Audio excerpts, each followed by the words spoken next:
doesn't work out in the end.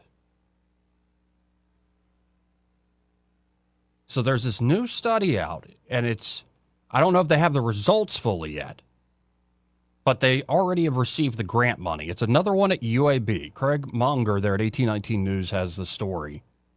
UAB gets $783,000 in a grant to discover what causes black people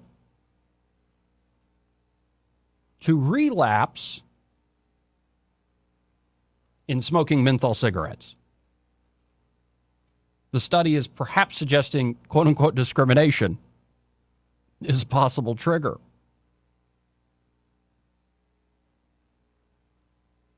The University of Alabama at Birmingham is receiving over $750,000 to study the predictors of what causes black menthol cigarette smokers to relapse into the habit.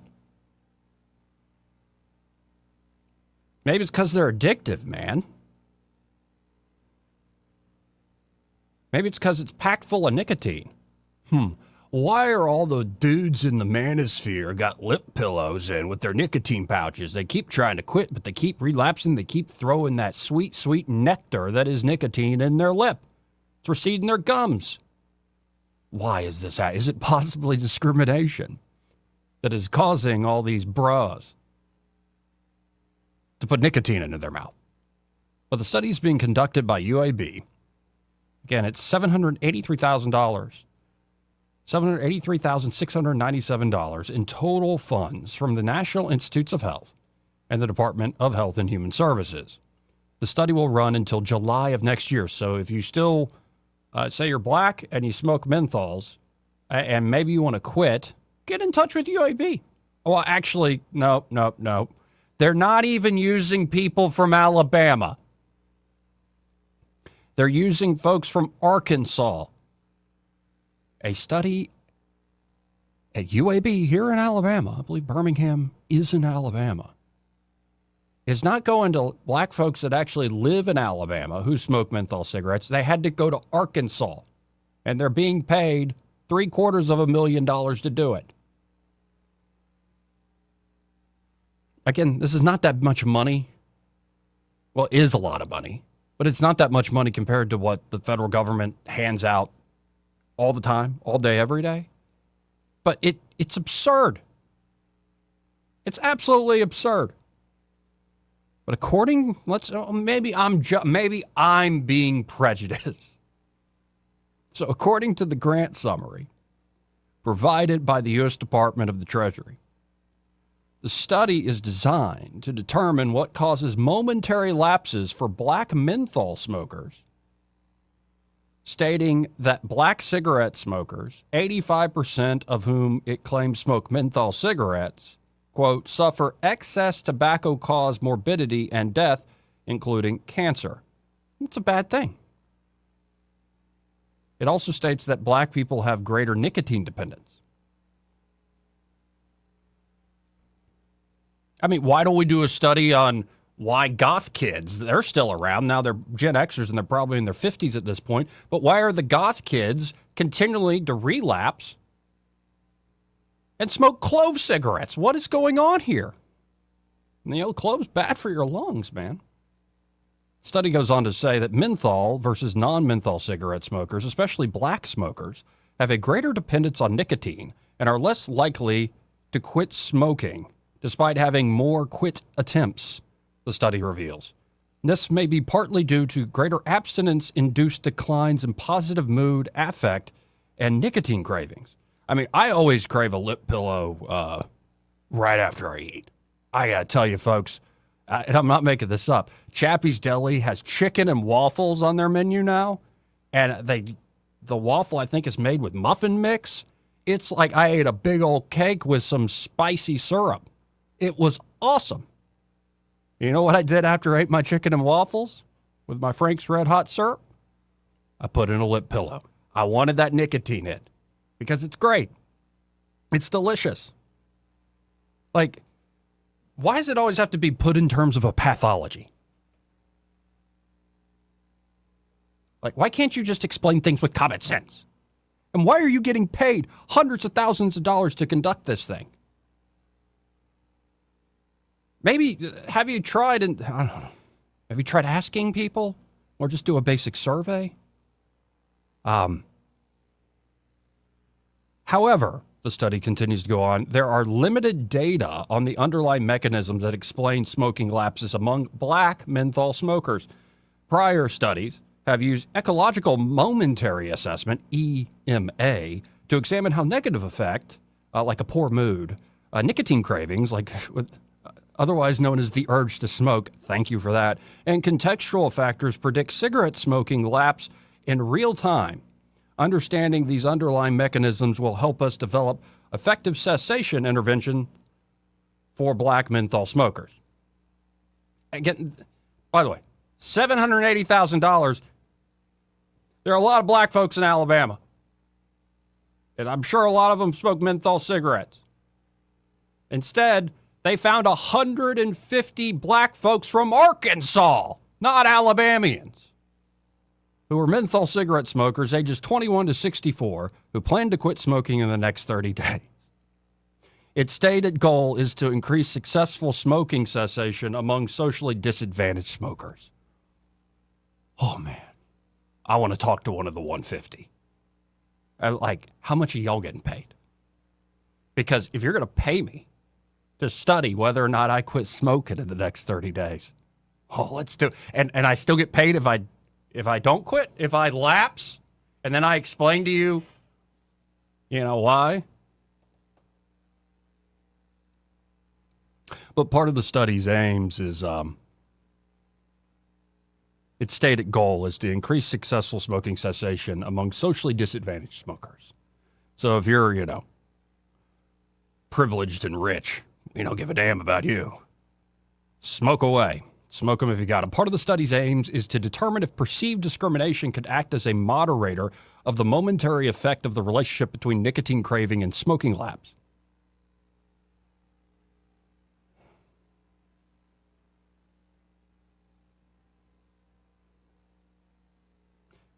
We've come a long way from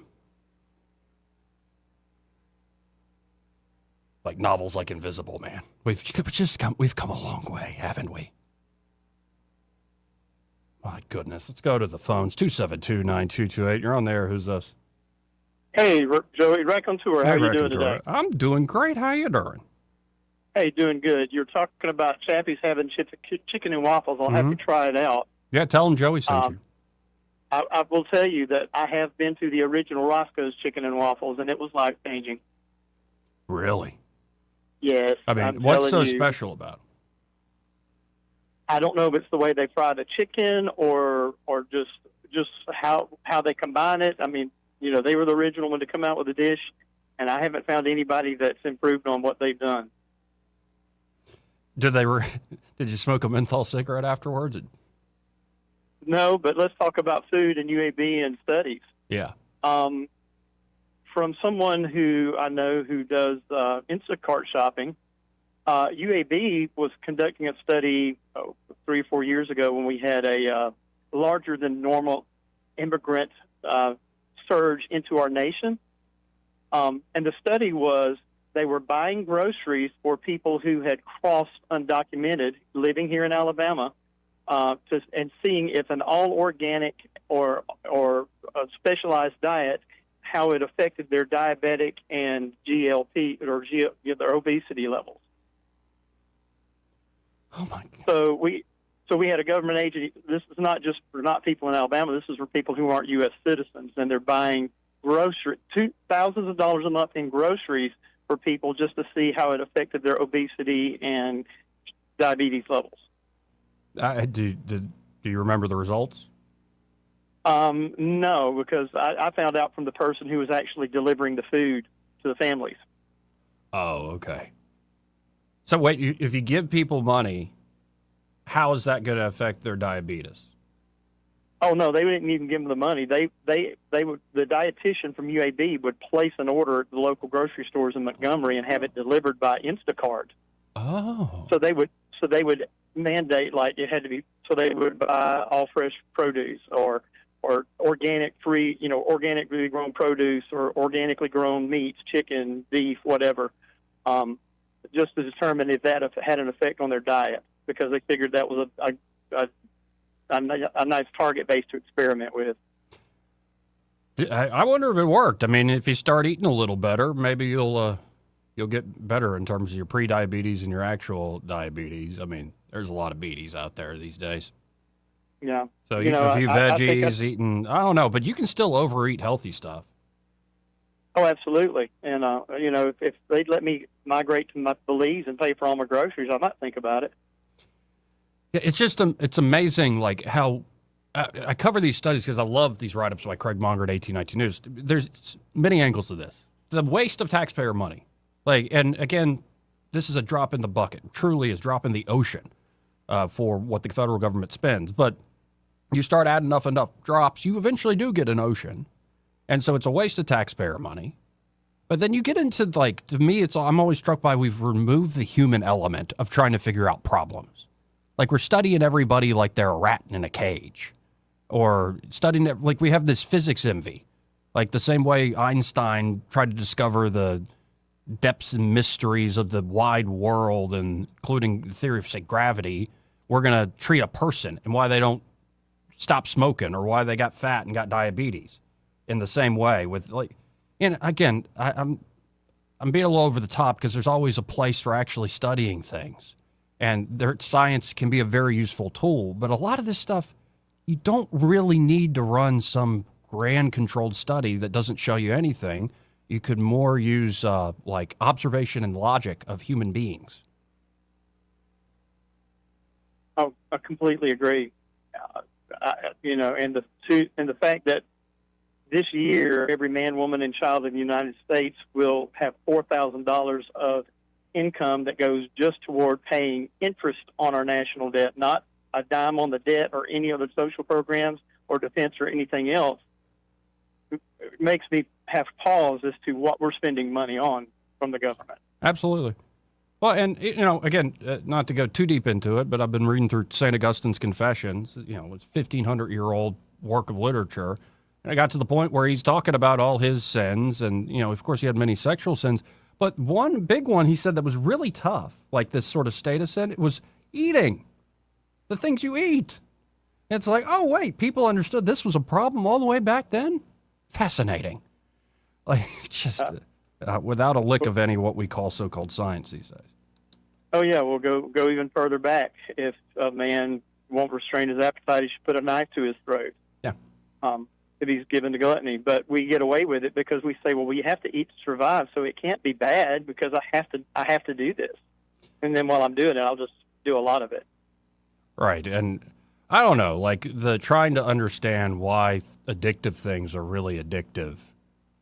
It's just it's like, okay, if you want to come up with new strategies to stop people from smoking menthols, man, go for it. But it just seems like because we talked to 150 black folks from Arkansas about their smoking problems for 30 days, we're going to need about $1 million to run that study. It just seems like a racket to me. Exactly. Well, then you got to pay the experts to figure out which 150 people, and if 150 people is enough of a sample size, and then you've got to crunch the data afterwards, and then you've got to publish, and then you got to do the press photo ops and everything else. So that's a lot of money in hairstyle and makeup and wardrobe.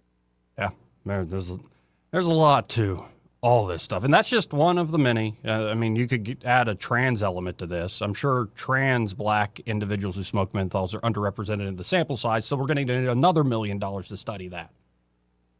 Well, no, that'll be $2 million because we'll have to do an extra $1 million to have people come out because then we'll also have to start a don't be mad against trans people movement to encourage them to come out and apply for the study. You don't need a lot of excuses to like nicotine. I certainly don't. So, maybe gender dysphoria is a good excuse. Like, I don't really know. I'm in the wrong body. I've had this since I was very young. I'm going to smoke cigarettes, doc.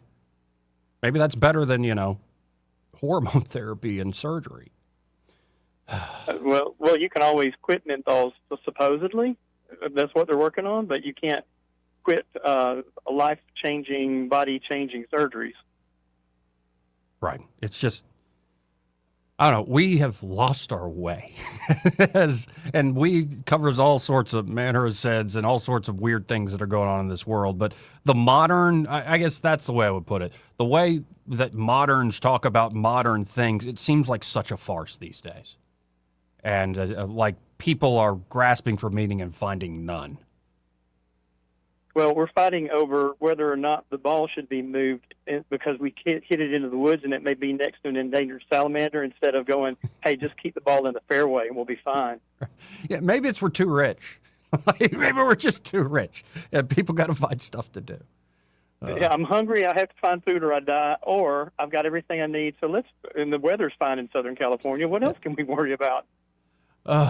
Yeah, no, and I heard it many moons ago. Talkos I used to work with say, nobody cares about your gender identity when you're dying on the Oregon Trail. I don't know. There's just something about necessity and actually having to live that we always find new ways to screw things up, even with all the accomplishments. Agreed. Anyway, I appreciate the call, Rack Hunter. Hey, mate, have a good one. Let's go to line 2. You're on there. Who's this? Simpler days. Hey, Simpler Days. You ever smoke menthols? No, I don't think. I probably secondhand. I rode with enough and worked with enough people over the years that smoked menthol. I probably suffer from secondhand menthol. Oh, but can I admit something before you go into what you called about? Sure. You know what got hooked me on tobacco? Tell me. I was working. It was my first summer, I believe. Yeah. First summer at Parks and Rec. And it's in this one truck. And Terrell, who was going to play football for Troy, but got injured. So he actually got, while he's working for the city, he was training up on doing upholstery and like working on cars and stuff. And I always loved the smell of the black and mild he do during our lunch break. And our lunch break sometimes would be like 2-3 hours. And I was like, well, give me one of those things. So I got hooked on nicotine and tobacco from Black and Milds. I confess. I got hooked smoking another way. I had a partner that smoked straight Camels, no filter. Ooh. And he would pull the pack out, and then he'd pull the cigarette out, and then he had a lighter. And you'd tap the cigarette to pack the tobacco with the lighter. And I looked at his lighter one day, and it was one of those that had the girl with a hula skirt on it. Yeah. And you'd shake it one day, and it'd come down, and then it'd go back up. So that caught my eye, and I said, well, that's probably a pleasurable experience. Right. But anyway, isn't it ironic that the government subsidizes the farmers to grow tobacco, and now we're spending this money, and I used to deal in grants either at the police department or at the DA's office, and they're always the first thing you had to do was show a need. And so I guess there's not a need in Alabama, so they had to go to Arkansas to be able to show the need because they couldn't find enough. But it just seems to me, Joey, a better study that UAB could do on young black males, or why are they shooting and killing each other in Birmingham and Montgomery? And they've got a huge population to draw from there. And I worry the scientists would look everywhere except for, maybe the Old Testament and the New Testament, as well as, a lot of great traditions that are in our long history as a people. Maybe things like despair and anger and wrath and like all the classics. They tend to explain everything. But no, we'll do a sociological study on why a particular income class, blah, blah, blah, blah, blah, and come up with all these cross sections. It's like you're not even talking about people anymore. Well, the thing about these grants is if you don't use, so you don't have enough people in the study, or you don't use all the money, Joey, and you try to send it back, then they slap your hand and they say, oh, no, you can't do that. Because then Congress won't allocate, UAB, whoever the foundation is, they won't allocate money for next year if you do that. So just don't say anything and keep the money and find some other cause to use it for. Amen. You can come up with a reason, and that's why those grants are just so non-productive. And, whenever I start getting down on the scientists, they reel me back in simpler days. I'm looking at a headline from the New Yorker. Scientists once thought the life-sustaining oxygen existed only near Earth's surface. Then they detected it deep underground. The mystery of dark oxygen. Okay. I wish they would do a really solid study on people expelling gas. I think that would really be interesting. And you would have a large population to draw from. Yeah, no, we covered that. There was an Australian, seriously, there was an Australian university, I think the University of Maryland, and they came up with this underwear that tracked flatulence throughout the day, and it was about, on average, 5 a day. But here's the problem with their study. They didn't have enough participants for 65 and up. And I'm like, I got a feeling your numbers would have been a lot higher on average if you had included that cohort. Amen, brother. Amen. They use it for propulsion to get out of the chair. Appreciate it. Thank you. 272-9228. I'm not joking. Let's go to line 3. You're on there. Who's this? Hey, this is Sam calling from Pike County. Hey, Sam. Hey, man, Joey, the white, you look sharp, brother. And thanks, the man. floral display, that's not bad. I got y'all on while I'm in the kitchen. I like flowers. Hey, no, man, it's my mother was garden club. I know the good from bad. That's pretty good. It looks nice. The cigarettes, I'm giving a shout out. I'm giving a call out to all those that are incarcerated in the Alabama penal system. You need to get in on this study, this program. This guy that's sitting on all these free cigarettes, menthol cigarettes. I saw where Craig Monger had posted that, where the Department of Corrections, they're floating Indeed. the idea. Yeah, That's the banning follow-up all- story from Craig we're going to get to in a second. Okay, I apologize. No, but you go ahead. You should say what you found from that report. I saw it posted on YouTube, a document or something. I just scanned it, okay, so I don't have the details, but basically someone wants to ban tobacco in the AODC, Alabama Department, ADOC. Yeah, brother, I'll let you run with that. But Yeah, it's anyway, that's what it hit me. Yeah. It's a new smoke-free initiative scheduled to be rolled out in phases. You can't do it all at once in a prison. Oh, no.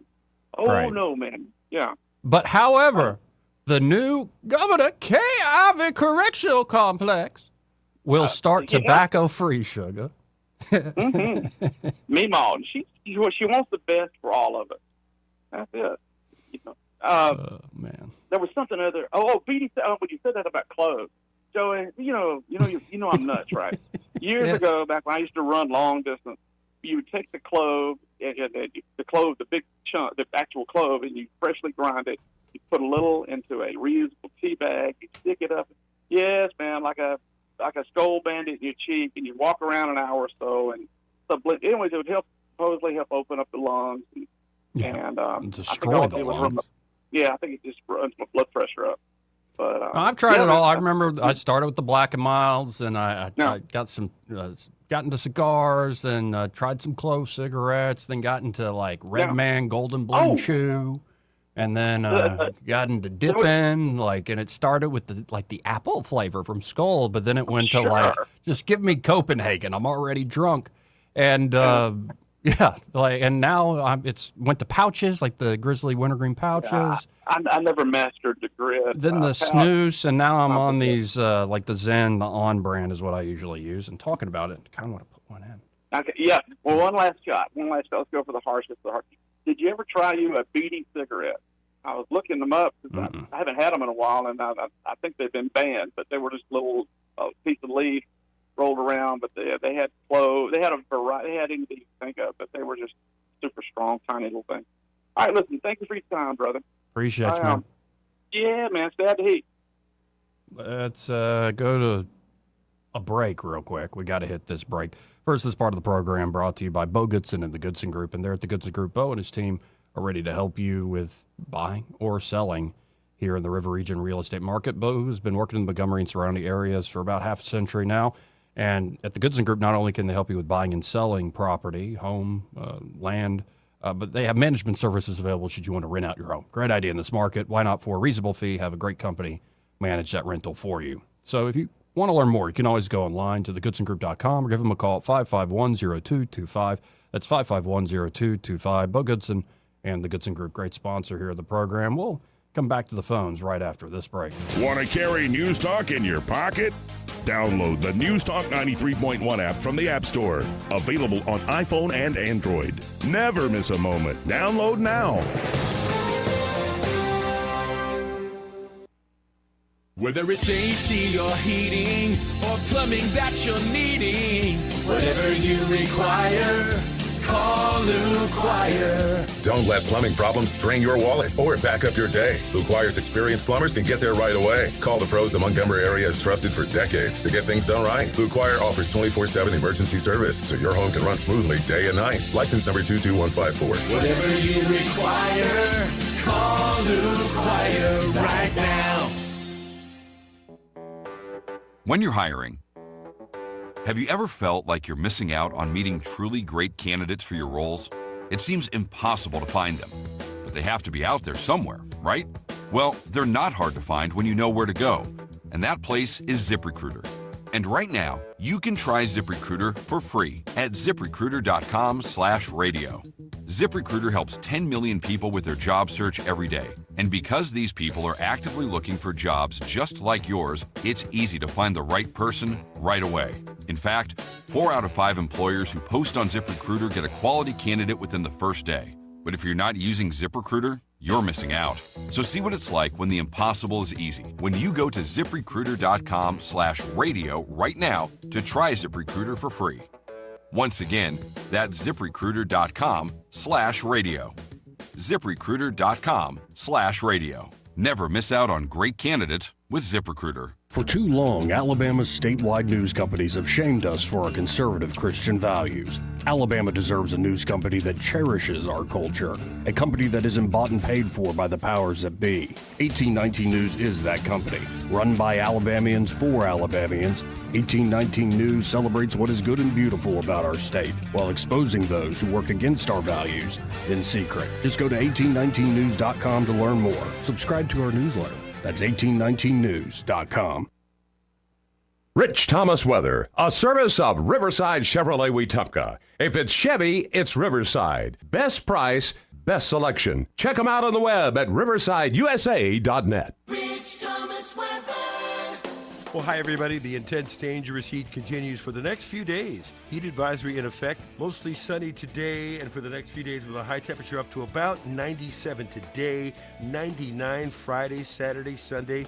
Heat index each day in the 105 to 110 danger range, and the lows at night in the upper 70s. Now, the daily rain chances are not zero, but very small in any given town. Most days 20% or less right on through the upcoming weekend and beyond. From the Blue Water Weather Center, this is Rich Thomas. Back to school shopping starts now, and ASC Credit Union has you covered. Our back to school loan helps you pay for supplies, laptops, clothes, and more. Stop by your local ASC branch or apply today at yourasccu.com. Federally insured by NCUA. Terms and conditions apply. Live local talk. The River Region's only 24-hour News Talk FM station. News Talk 93.1 FM WACV.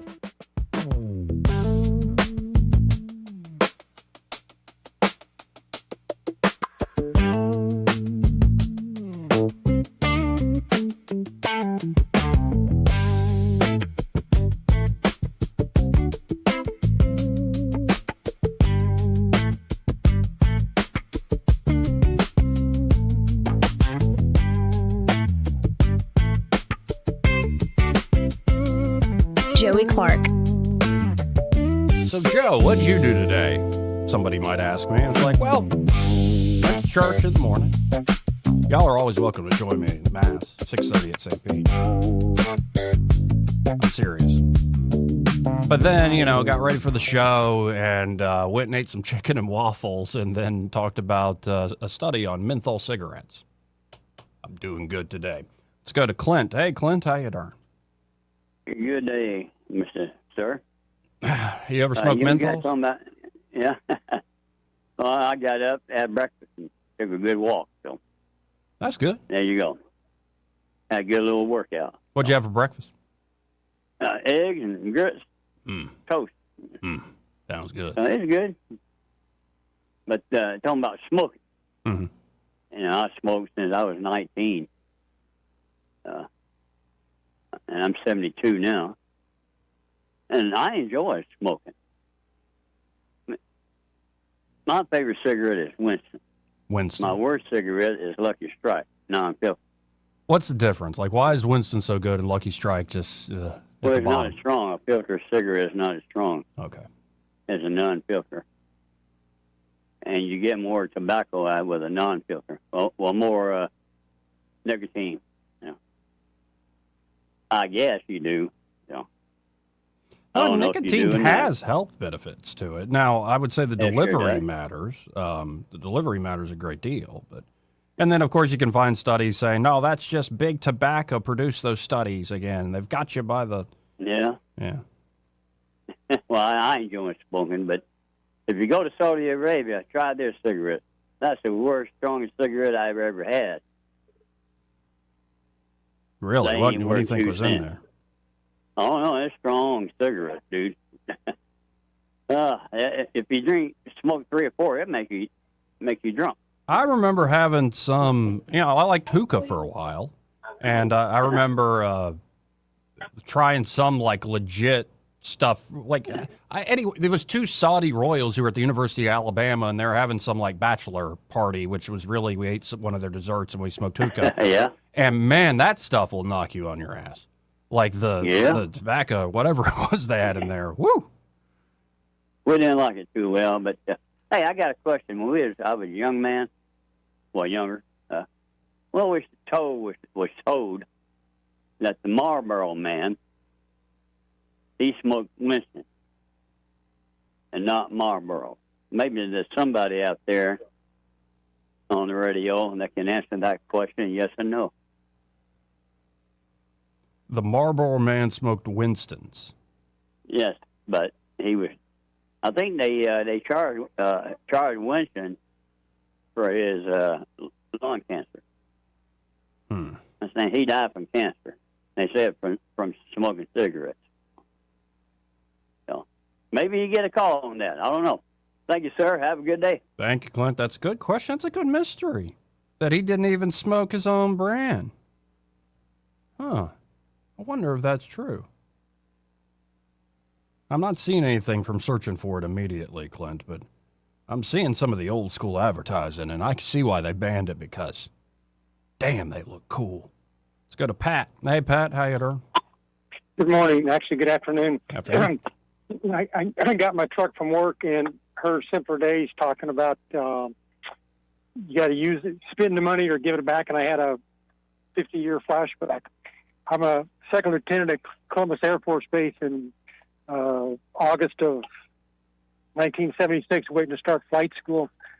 And I had a 5-month wait, so they had me in the procurement office working a what they call a casual job. And my captain came in one day and he hands me a notebook and he says, "There's a contract in there somewhere that will paint government furniture. I need you to find it. We gotta spend $75,000." I said, "Excuse me, Captain Putman, what are you talking about?" He said, "We got to spend $75,000, and so we're going to paint all the metal furniture on Columbus Air Force Base." And I said, "Captain, why don't we just save it and I'll get promoted to first lieutenant early and we'll be heroes?" He goes, "Lieutenant, it don't work that way.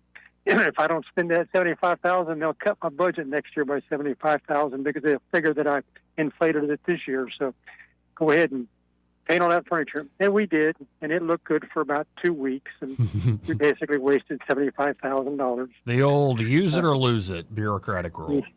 Yep. And I had one other thought when Sam from Pike County called in and talked about how this new prison is going to be tobacco-free. Yeah. No, it won't be. There will be tobacco in that prison. Which shows you just how addictive it is, by the way. Oh yeah. Like I said, they will not keep tobacco out of that prison. It will find a way in, and it'll just... But apparently they're saying it's not just cigarettes. It's going to be all tobacco in prisons. The first phase will include Elmore, Franklin, Kilby, and Staten correctional facilities. ADOC canteens will stop selling tobacco products starting on September 1st. They will still sell Nicoderm patches and Zen pouches, which ADOC claims will aid in tobacco cessation efforts. Well, no, or you're just going to, like me, you're just going to get addicted to the lip pillows. But, yeah, good luck with that, fellas. Yep. So anyway, enjoying the show when I can hear it. You have a blessed day. You too, Pat. Thanks. Let's go to line 3. You're on there. Who's this? Hey, this is John from Wetumpka. How you doing today? I'm all right, John. How you doing? Good, good. Wanted to weigh in on this grant thing. There's one rule, and I've been involved in grants. I've gotten grants. One thing you need to know about, especially research grants, that you'll always see that is true, and that is the continuing need for study and more money. Mm-hmm. They will never come up with and say, oh, there's no problem here. We can go ahead to something else because we're going to stop this one. That won't happen. Or just straight up like, we figured it out. Good job. Like, no. No. There's always more. And here's one of our problems with all of this, with the grants, the money that the government spends and everything, is that we're immune to the size of the numbers. And what I mean by that, I'm 63 years old. When I was a kid, $1 million seemed like a pile of money from here to the moon. And then, we moved forward and things got higher and we spent more money. So billions was the big number. That was the attention-catching number. Yeah. And now we don't think about it unless it's in trillions. Yeah. So we're kind of immune to the size of the money. And when the government starts throwing money around, or companies or anything else for that matter, you see what I'm saying? We have a list.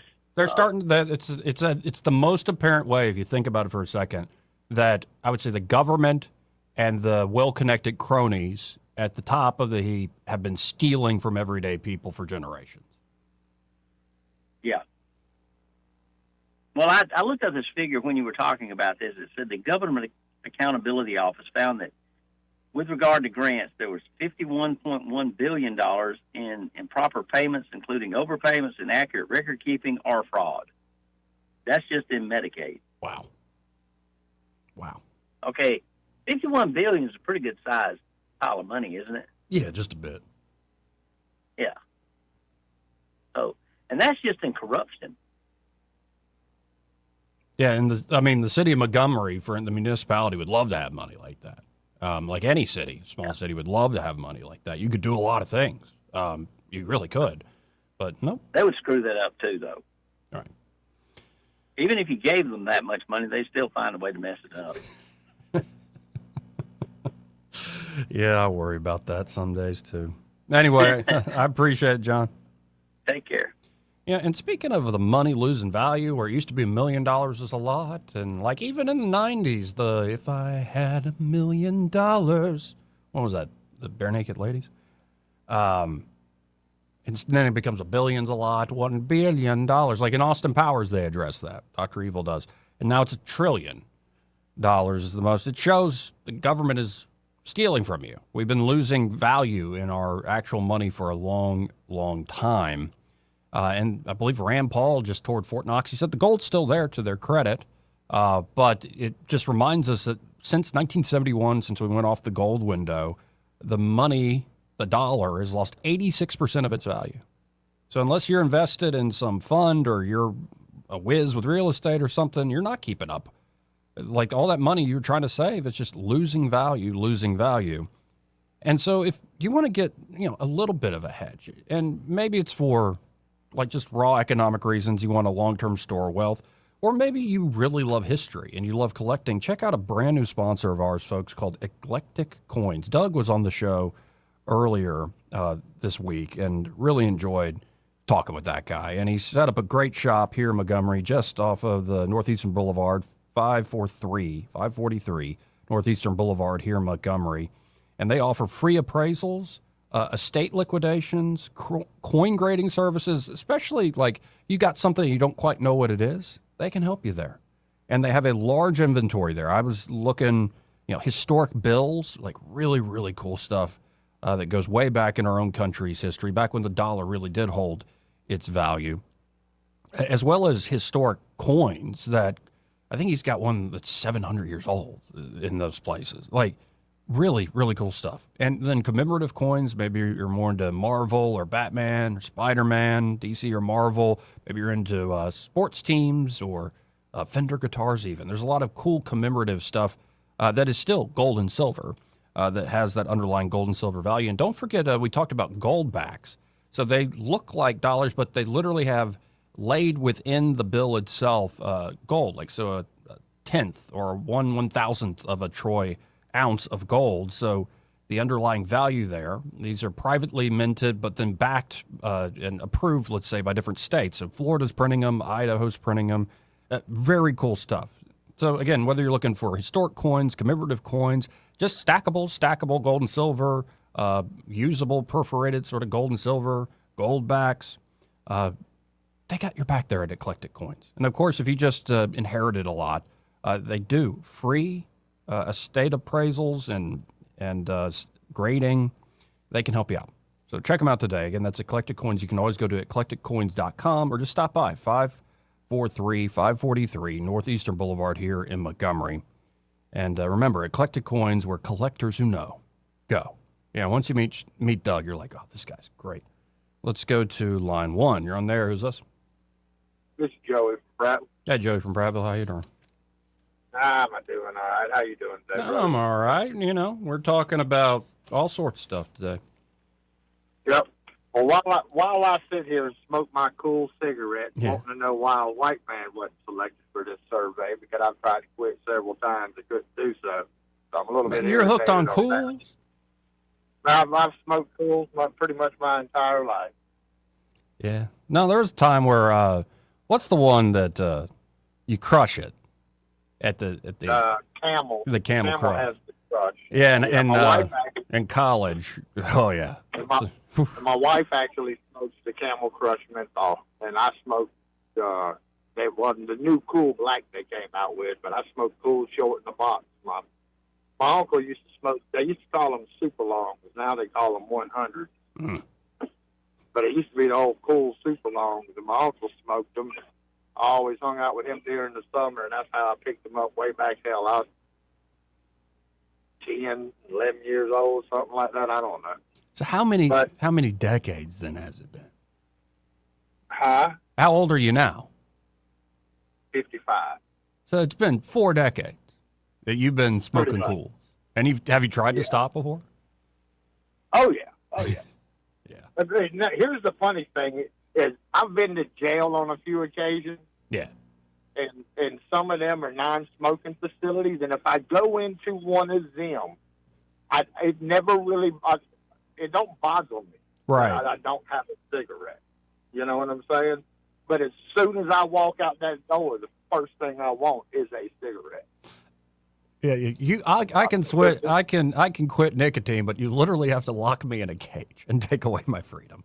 I mean, you do.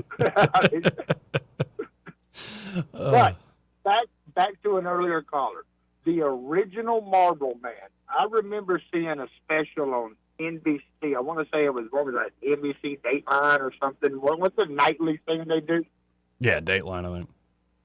Is it that Dateline? It was back in, I want to say the late 90s, like 97, 99, somewhere in that time frame. The original Marlboro Man never smoked a cigarette a day in his life. Really? The original Marlboro Man, the way he was even selected, he was selected back in 1954. He was the campaign people saw him in a picture with John Wayne. He was a rancher in Colorado. And they saw a picture of him and said, that is the perfect cowboy. And they made him the campaign guy. And he was in the ads for like 10, 15 years, something like that. And he quit the ads because his kids started asking him why he did that, but yet always told them not to smoke. Yeah, his name's Robert Bob Norris. Was the first television Robert C. Norris and print Marlboro Man. Never smoked a cigarette in his life. He appeared in the tobacco ads for 12 years. Wow, before quitting the ads. I remember seeing that on Dateline or so. It was NBC that I saw it. I remember that from the late 90s. Yeah, I think it was NBC, and it says, discovered by the ad executives at his 63,000-acre Colorado ranch after they saw a newspaper photo of him, as you said, with John Wayne. Wow. They did an interview they had an interview with him where he talked about some of the memories with John Wayne and everything. He was a pretty cool dude, but he actually quit because his kids were asking him. He always told his kids not to smoke. Yeah, and apparently he lived all the way to 90. Yeah. Was a rancher and a philanthropist his whole life. Now, there were a couple of the models that, like, from the 70s and the 80s and whatnot, and I don't know what brand of cigarettes they smoked, but I do know that they died of cancer and stuff. Yeah. But the original Marlboro Man never smoked a cigarette a day in his life. Well, the more you know, folks. Well, I appreciate it. That's the only reason I remember it, because it was just so odd. Wait a minute. The dude that sells cigarettes basically don't smoke them. Yeah, it's almost like these big tech firms that don't let their kids on social media. Yeah. It makes you wonder, don't it? Indeed, it does. Well, I appreciate the call, dude. Have a good one. 272-9228. It's 334-272-9228. This part of the program brought to you by James Cole and Cole Plumbing. And they're at Cole Plumbing. They can help you with any and all of your plumbing needs. And it could be a big job, like a massive water leak inside or outside your home, or God forbid something like a gas line leak, which it's real dangerous. You should get on top of that immediately. But if it's a big job, they're not going to make an extra mess. What they're going to do is be able to find the leak, find the problem with precision and expertise without tearing out a bunch of drywall, digging up a huge trench or hole in your yard. But they can find it with that precision, and with that expertise, they can, fix it.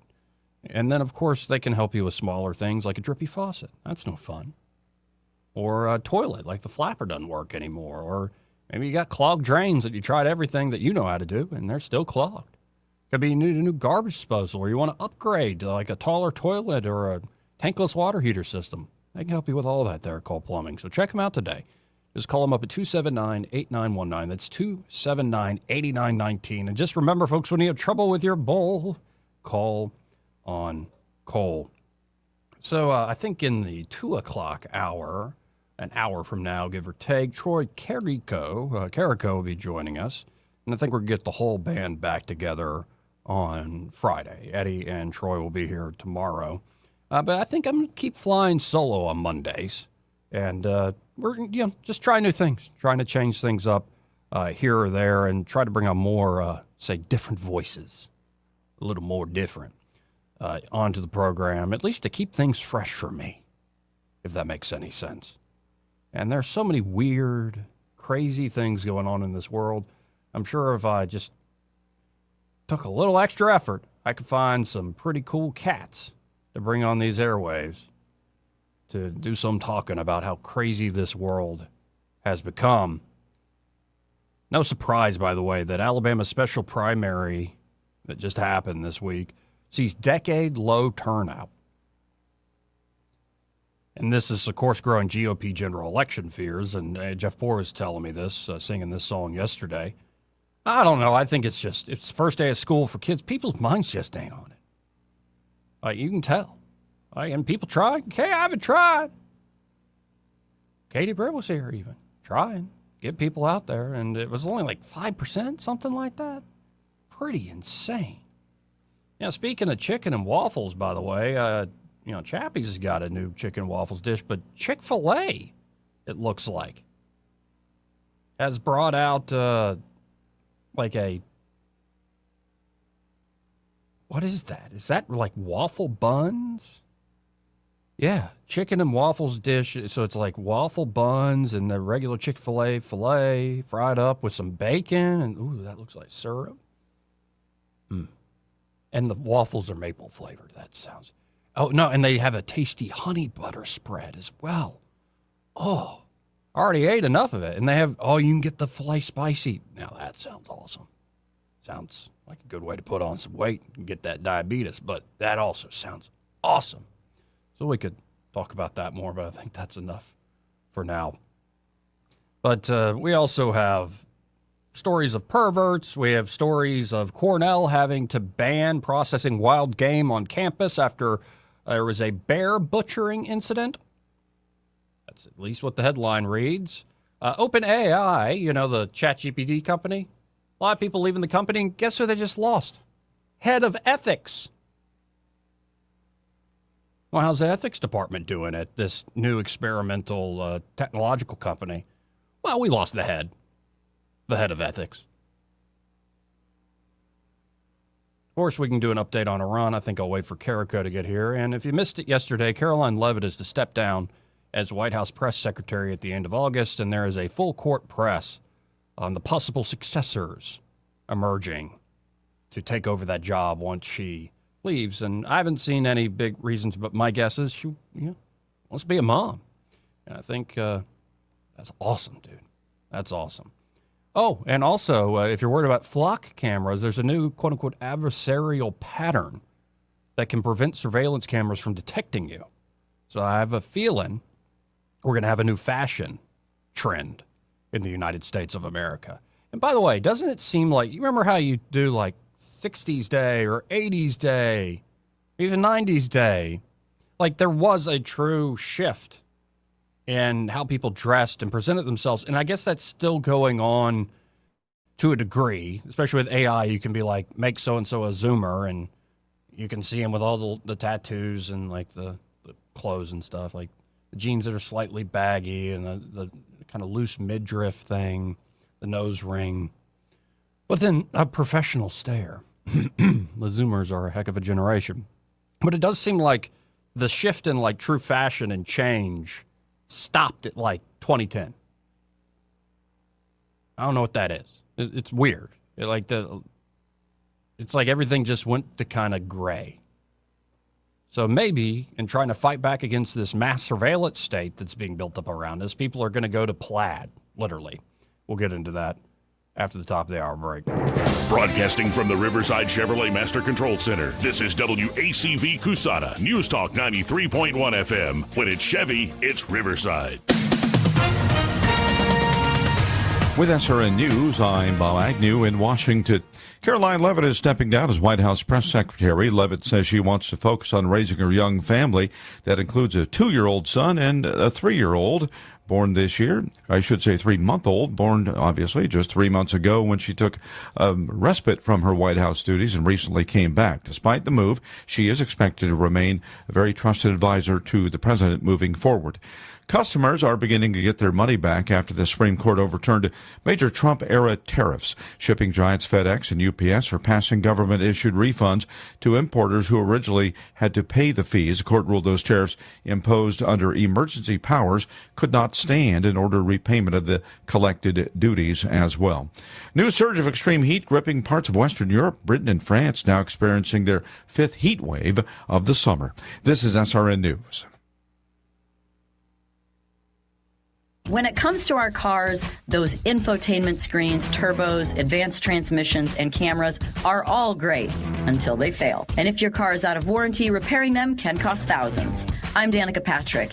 If your car is less than 20 years old, no matter the mileage, make sure you're covered for auto repair bills with an auto protection plan from Endurance. They've paid out hundreds of millions in claims and helped drivers with plans that cover engine, drivetrain, electrical system, transmission, and more.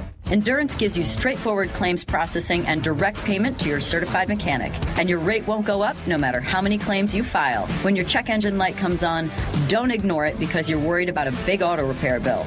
Call Endurance and choose the plan that's right for you. Act now and get 1 year of elite benefits, a $2,000 value, free. For your free quote, call 800-292-8705. 800-292-8705. 800-292-8705. Coverage varies by plan. View contracts and exclusions at Endurance Warranty. Rich Thomas Weather is brought to you by Victoryland. Win a BMW X7 or your share of $25,000 in free play during Victoryland Casino's BMW and $25,000 free play giveaway. The more you visit, the more chances you have to win. Victoryland Casino, where you can be a winner too. Rich Thomas Weather. Well, hi, everybody. The intense, dangerous heat continues for the next few days. Heat advisory in effect. Mostly sunny today and for the next few days with a high temperature up to about 97 today, 99 Friday, Saturday, Sunday. Heat index each day in the 105 to 110 danger range, and the lows at night in the upper 70s. Now, the daily rain chances are not zero, but very small in any given town. Most days 20% or less right on through the upcoming weekend and beyond. From the Blue Water Weather Center, this is Rich Thomas. From the Blue Water Broadcasting News Center, here's today's top stories. The state of Alabama is scheduled to execute 42-year-old Jeremy Williams by lethal injection tonight. Williams was convicted of the brutal rape and murder of a 5-year-old girl in Russell County in 2021. Williams requested the death penalty during his sentencing hearing in 2024 and has since waived all appeals. An Auburn manufacturing facility is expanding its operation. Governor Kay Ivey announced Wednesday 2A USA plans to invest $32 million in their Auburn plant, creating another 50 jobs in the area. 2A USA is an Italian aluminum die casting company that supplies components for the automotive industry. A $2,500 reward is being offered for information that could lead to an arrest in the recent murder of Jerichu Hinkle. Hinkle is one of 2 victims who were shot on the evening of August 8th in the 3000 block of Woodley Road. Hinkle later died of his injuries at a local hospital. Anyone with information regarding the murder of Jerichu Hinkle is urged to contact authorities. From the Blue Water Broadcasting News Center, I'm Sky Mosley. This hour of news and views is brought to you by our good friends at Alabama Home Mortgage. Alabama Home Mortgage, 567-4223. Visit them on the web at myalabamahomemortgage.com. NMLS number 1586368. An equal housing lender. Don't you love the feeling of coming home to a clean house? Let Southern Bell's cleaning service get your home in order. Families in the River region trust Southern Bell's because they know Callan and Jesse will show up on time and believe in cleaning the old-fashioned way. They bring all their own supplies and specialize in full-service, residential, commercial, vacant properties, and construction cleanup. Estimates are always free. Call Southern Bells today at 546-0715 or follow them on Facebook at Southern Bells Cleaning River Region. Beyond the forecast with meteorologist Ben Lang on the 2023 Selma tornado. We were here in the studio. The tornado didn't hit us. We were just fine. We're still able to go to work the next day, but for other people, their lives have been upended. That's really tough. It is a big deal to be able to use my knowledge about what's going on with the weather to hopefully be able to keep folks safe. Ben Lang, part of the Action 8 weather team, your weather authority. Hey y'all, it's Rooster with Rooster's Muffler Moore in Prattville. Ever since I've been advertising with Blue Water Broadcasting, my parking lot's been full. Y'all come see me right here at Rooster's Muffler and More on South Memorial Drive in Prattville. Our advertisers are our biggest advocates. Call us to find out how radio can increase your bottom line. Blue Water Broadcasting. Local folks helping local business. The views and opinions of the following program are solely those of the host and other contributors. These do not necessarily represent those of Liberty Acquisitions 825, Blue Water Broadcasting, its management, staff, or any advertisers.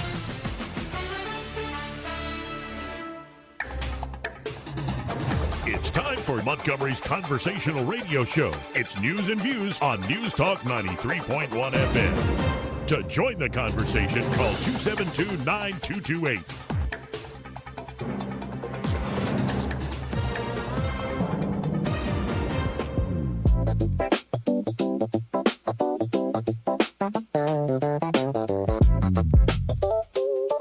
Oh, girl, baby girl. Oh, really? Don't even play. Shut up, silly woman. If you get a cough, please leave the room. I got hairy legs. Anyway, I am very willing to let the American public judge my physical and mental my physical as well as my mental fitness. This is a Trump country.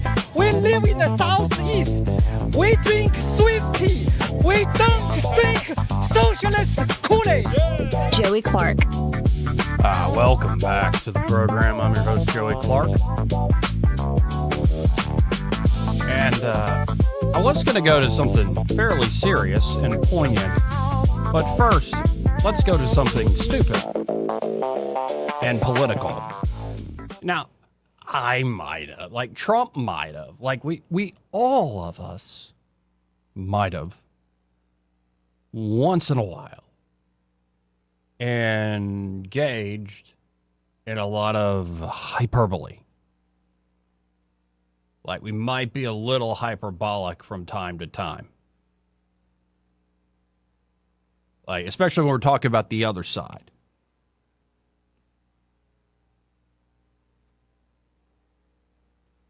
And sometimes you hear things and you're like, is this actually true? Now, if we're going to be equal opportunity offenders and say we kind of have this overarching government that would have made somebody like Alexis de Tocqueville say, yeah, y'all are under a despotism of some sort. A government that manages almost every need from cradle to the grave, that controls your money, that regulates every aspect of your life, that has a global empire with technology never before seen. Maybe it existed before the pyramids were built. Who knows? Maybe Graham Hancock's right that it was like some super race of aliens or something that actually built the pyramids. But who cares? The point is, you could look at like what America has become and say there's a sort of soft authoritarianism or despotism there. But then you look at like China and you look at like Russia, like Turkey and Saudi Arabia and Iran and UAE and a lot of Europe these days, especially with Europe's speech laws and the way things are just going generally over there. And you go, well, I'll take our soft despotism all day, every day. So if you want to be this sort of like, what's the word? Magnanimous, great-souled individual that's willing to see the faults and the flaws of all our growing systems and how it's destroying our inner humanity, whether you're a Republican or a Democrat, black or white. You know the drill. Cool, I'm down with that. But if you're going to try to say, like, it's just the other side, man. And not even like, I prefer this side to, I prefer their type of soft despotism to their soft despotism. We play that game all day. There's some choice there. But when instead you just kind of point out an entire region, just a particular region in the country, and we're not talking about California or Nevada or Arizona, or we're not talking about the Southwest. We're not talking about Seattle or Washington State, Oregon. We're not talking Portland. We're not even talking the Dakotas or New England. We're talking the South, baby. And so here is a big old Southerner who had a failed candidacy for governor in Georgia. You know what I'm talking about. And I think she got paid big bucks. Big bucks. Stacey Abrams, like a lot of her nonprofits, got paid big bucks. And she got a cameo in that crap Star Trek show that they put out there. They tried everything to help this woman. They tried everything. Put her in Star Trek. Maybe that'll up her approval ratings. They tried it all. And it seemed like whatever approval rating she did garner, she ate it all. Of course, I'm talking about Stacey Abrams. And Stacey was on with Kamala Harris. Isn't she so good looking? I'm a better looking person than Kamala. Well, here is Stacey talking to Kamala about... I know you've been spending a lot of time in the South recently. Yeah. You've been to Tennessee and Louisiana and North Carolina. So spending a lot of time in the South lately. So what has Kamala learned in the South? And I know you've been spending a lot of time in the South recently. Yeah. You've been to Tennessee and Louisiana and North Carolina. Yeah. And what I tell people when they want to understand what authoritarianism can look like in the U.S., I say look south. We have lived under soft authoritarianism, I would say, since 1776. Now, the ironies of this are many. Oh, they are many. Like this idea that there are definitely people, there are some Southerners like, Stacey's finally getting it. We've been living under that soft authoritarianism from the Yankee for ages. I don't think that's, I don't think Stacey's going to be invited to speak at the Abbeville Institute anytime soon. So there's that aspect of it. But And it's been since 1776. Like, nothing changed. The soft authoritarianism didn't go away after the Civil War. It didn't go away after Reconstruction. It didn't go away after the 1960s and the Civil Rights Movement. Nothing has changed. It's just oppression down here in the South. And it's not just the oppressive heat. It's this authoritarian. They're so genteel. They're so hospitable. They'll invite you in for sweet tea, but then they'll talk bad about you behind your back. It's so authoritarian here.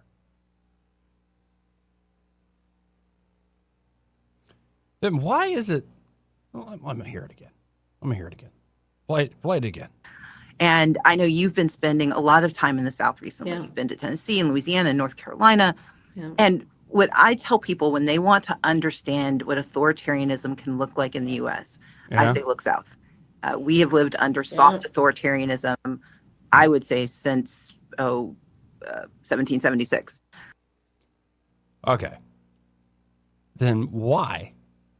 Especially, say, in the last 5-6 years, why is it that everybody has moved south?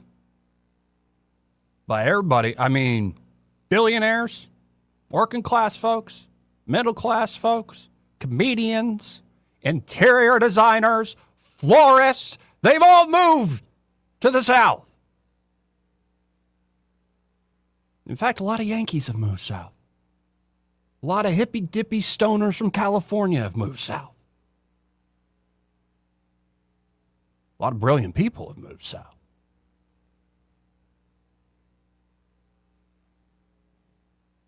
Why is it then? It was, I guess, Freddie, the guy who just made it, had the trip of a lifetime for the World Cup. I guess Freddie just didn't see the authoritarianism when he was on the loveliest village in the plains in Auburn. And he watched a soccer game, and then he goes down and he sees the Gulf of America, the coast of the Gulf of America. He didn't think about how oppressive it is, how terrible it is. What is that again, Stacey? Look like in the U.S. I say look south. We have lived under soft authoritarianism, I would say, since 1776. And you know how they keep you down? Menthols. You know how they keep you down? All the fried food. You know how they keep you down? Crappy public schools.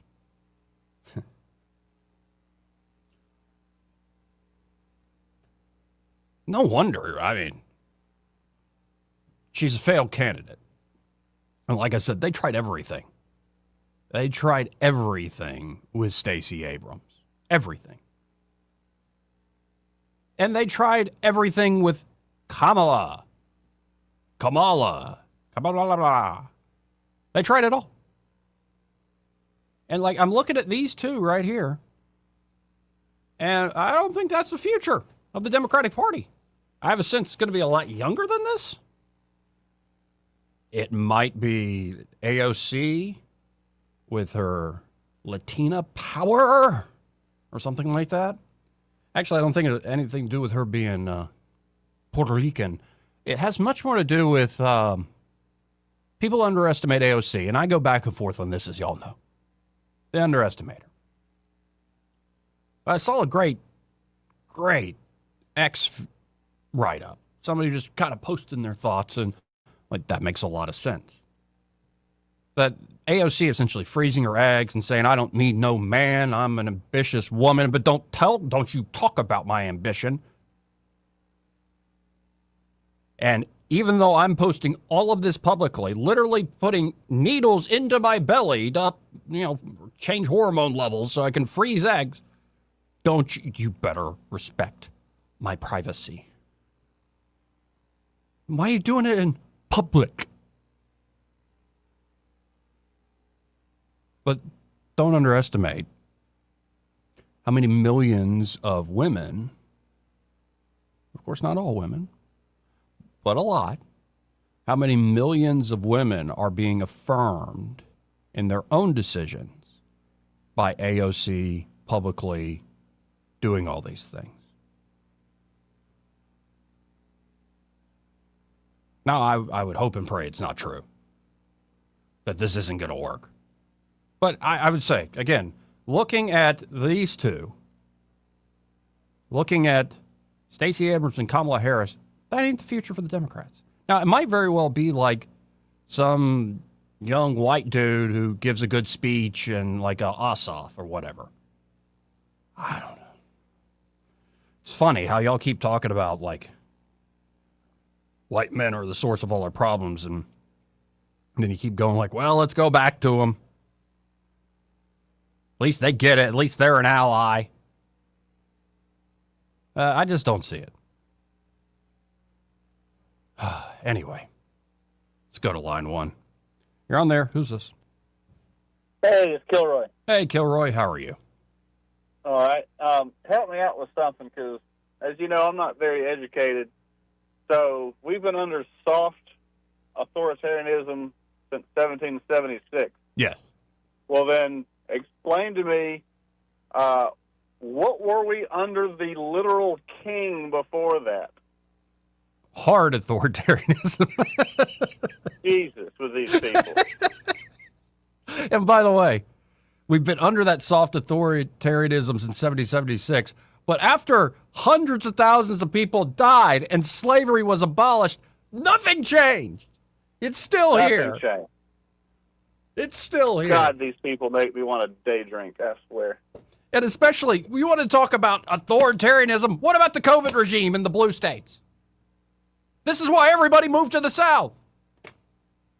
What about socialism, democratic socialism, even? Like, it leads to authoritarianism, hard, true authoritarianism.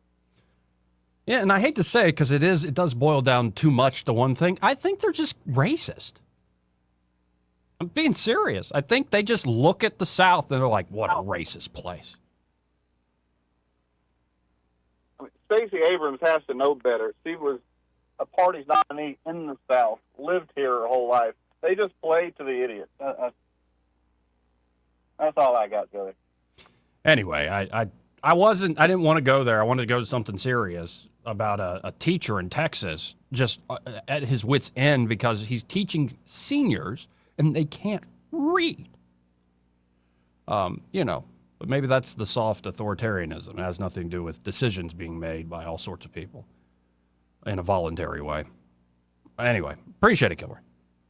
Have a good one, man. Don't day drink because I don't want my show to be the reason that happens. Well, fine. I'll find a different excuse. Good. Okay, just find a different reason to day drink. Just don't use me. Can't have that on my conscience. Thank you, Kilroy. 272-9228, 334-272-9228. So let's go to the fellow who is actually as wit's end. This is from the Post-Millennial. This is a teacher in Texas named Darius Williams. Gets quite emotional while describing how high school seniors can't read or write. Yeah, I've been told of late I use too many words, or I've been told by some of y'all callers I talk in cursive sometimes, and fine, it's true, I'm sorry. Just happens. But when people can't do the basics, it makes me go, oh my God. What have we done to generations of people? What have we done? And especially when you go look at like what it used to take to pass 8th grade, what you were expected to be able to read, how you were expected to be able to write. Just listen to how the leaders of this country once spoke.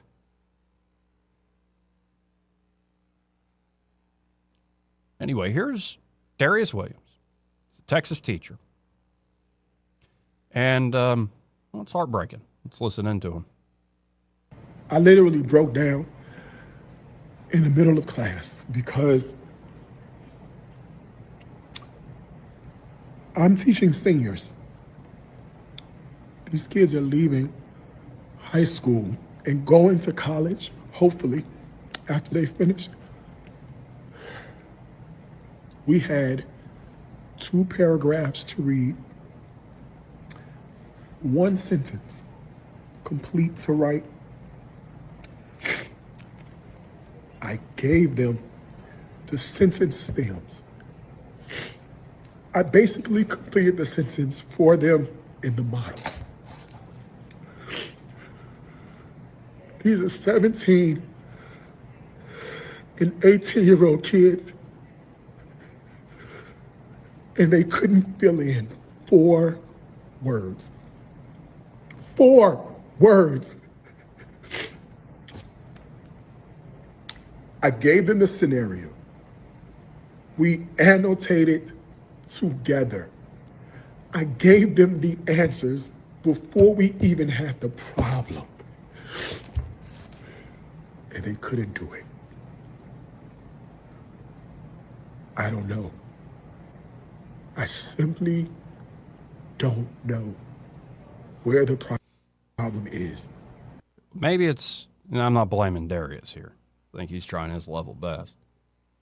But maybe in a more generalized way, not to speak in cursive, but we're giving the answers before the problem's even presented. The answers are ready-made. Everything's at the touch of a screen. You can find food. You can find all sorts of distractions, from things that are somewhat wholesome and silly to the downright depraved, if you want to tickle yourself, so to speak. It's all right there. Now, seriously, kids younger and younger, it's shocking to me, are addicted to porn, or at least seeing it at a younger age. And that's just one aspect of the culture. Just all the different distractions, all the different diversions. And as you're going about day to day, why do I need to actually study how to solve problems when the answers are just given to me?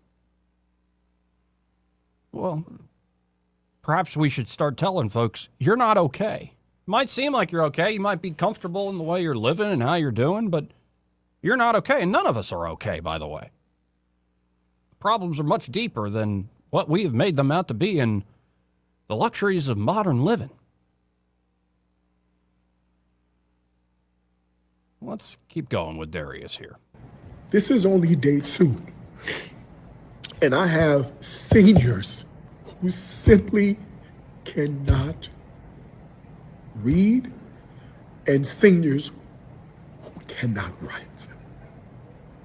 They cannot write. They can reason. They have the ability to defend their reasoning. Yep. If it's talking to their homeboy, but applying that to a written text, 2 paragraphs, and they couldn't do it.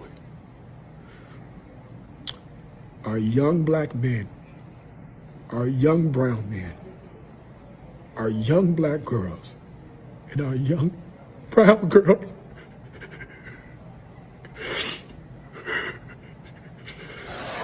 oh, God.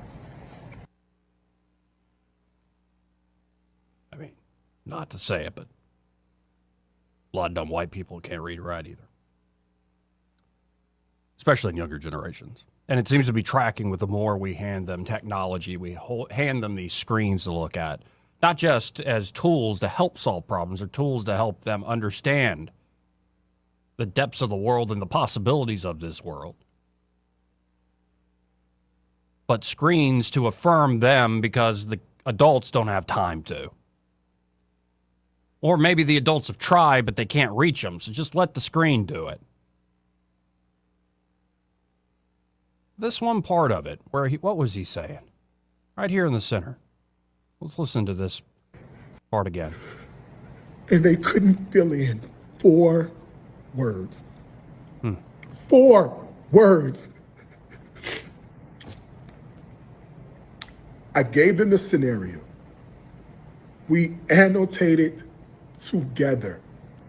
I gave them the answers before we even had the problem. And they couldn't do it. Shifting gears here. This is brilliant from Bishop Robert Barron on X. Apparently, the University of Michigan's College of Literature, Science, and the Arts has determined not to count letter grades towards its freshmen's GPAs during their first semester starting in 2027. Maybe it has something to do with what this high school teacher in Texas just said. The reason given is that this move will address the growing mental health crisis among young people.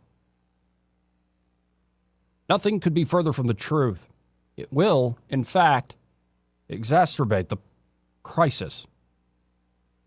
Across cultures, one can discern a common pattern in the initiation rituals of primal peoples. The elders of the tribe rip a young person from the comfort of his home during the night.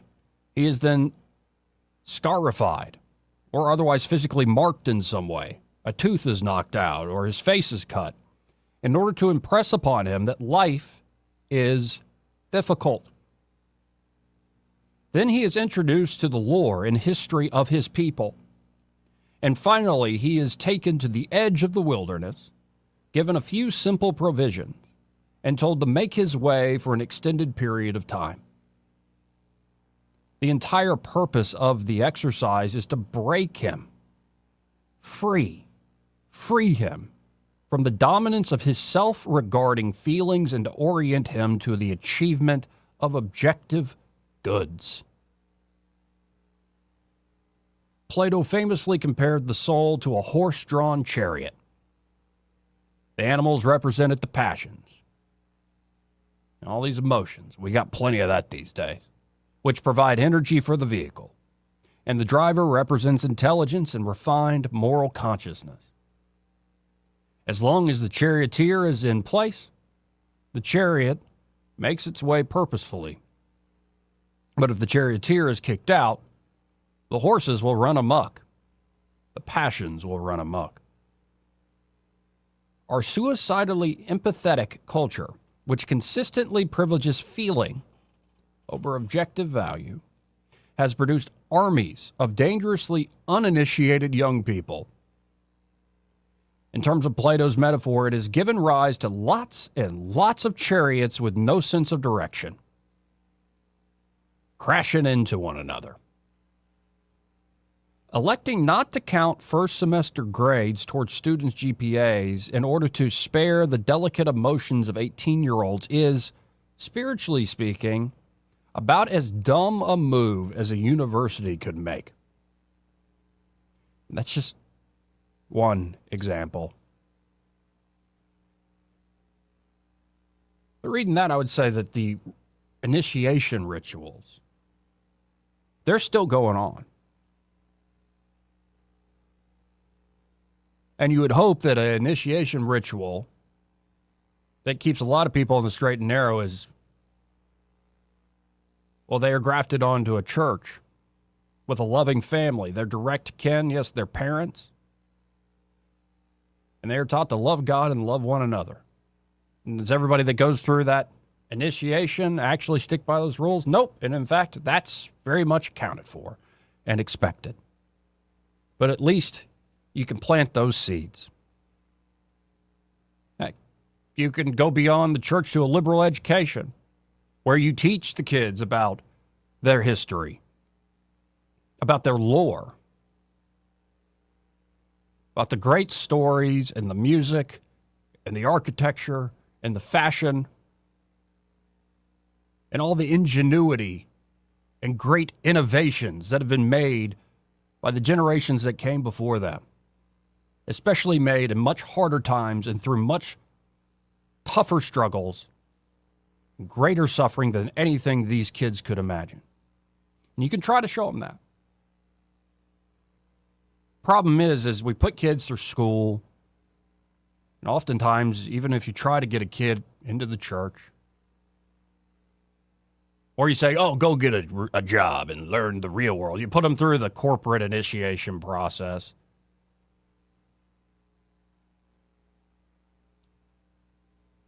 You find they were already initiated by some other ritual that robbed them of having somebody to guide their passions and discern what's the best way to go in life. Now, it's never perfect. Never. And in fact, I think some of the best people we know maybe don't even know how to read and write. There's some really good people out there where you least expect it, folks. So I think sometimes we put way too much currency with high IQ individuals. The literal demons running big tech certainly show that. Yeah, y'all are smart, but look at the fruits you're bearing.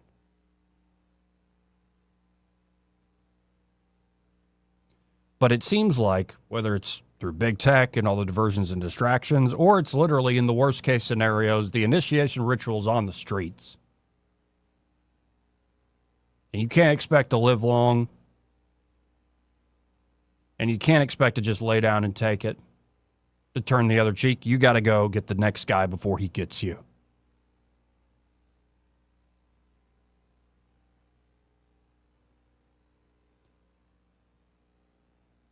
What's the answer? Well, bring back the old initiation rituals and don't take no for an answer. And be willing to, yes, unsettle not just young folks, but a lot of folks who are fully grown. But how grown are you, actually? There's a lot of that. And I'm looking in the mirror when I say that. Like, perpetual childhood is a heck of a thing, ain't it? It's a fun thing to run towards. For a time. I don't know. I look at this face of this teacher crying, doing everything he can. Everything he can. And they couldn't fill in 4 words. 4 words. I gave them the scenario. We annotated together. I gave them the answers before we even had the problem. And they couldn't do it. I don't know. I simply don't know where the problem is. This is only day 2. And I have seniors who simply cannot read and seniors who cannot write. And of course, personal responsibility becomes the first thing here. Parental responsibility, being a true guardian, a provider and protector comes to bear here. But there are a heck of a lot of adults in positions of authority, even if that authority is small, that just pass these kids through. Pass them through. So yeah, we can say the kids ain't all right, because there are a lot of kids who ain't all right.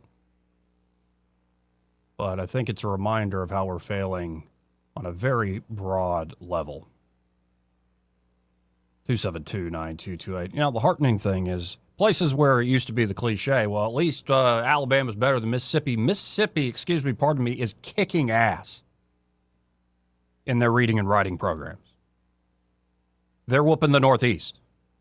This has been a problem written about, documented in this country for generations. How do we get the Southerners to learn something once? Now, some of that, I think, is just stereotyping and prejudice. But the scores aren't made up necessarily. And to see Mississippi within just a few years say, nope, we're going to be at the top of the heap. We're going to expect more of our children. And not just expect more of our children, we're going to expect more of ourselves. As parents and as guardians to these kids that are supposed to initiate them into life. It can be done.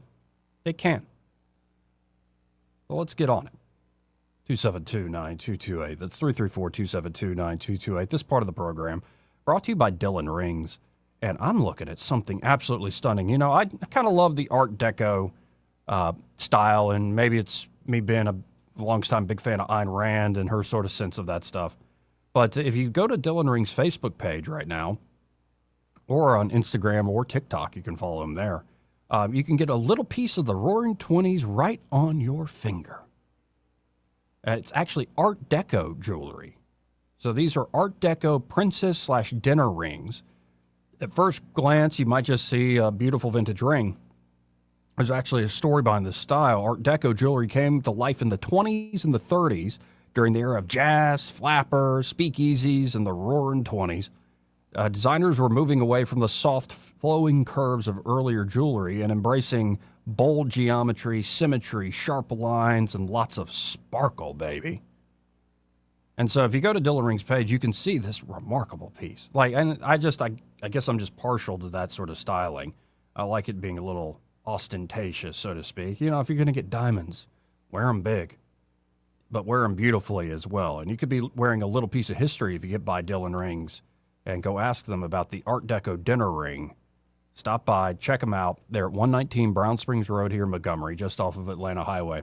And be sure to tell them that Joey, that fella on the radio, sent you. We'll be right back after this. He may not know whether he's coming or going, but whether you're going to work or coming home, Greg Budell is there. Mornings 6 till 9 and afternoons 3 till 6. Only on News Talk 93.1 FM WACV.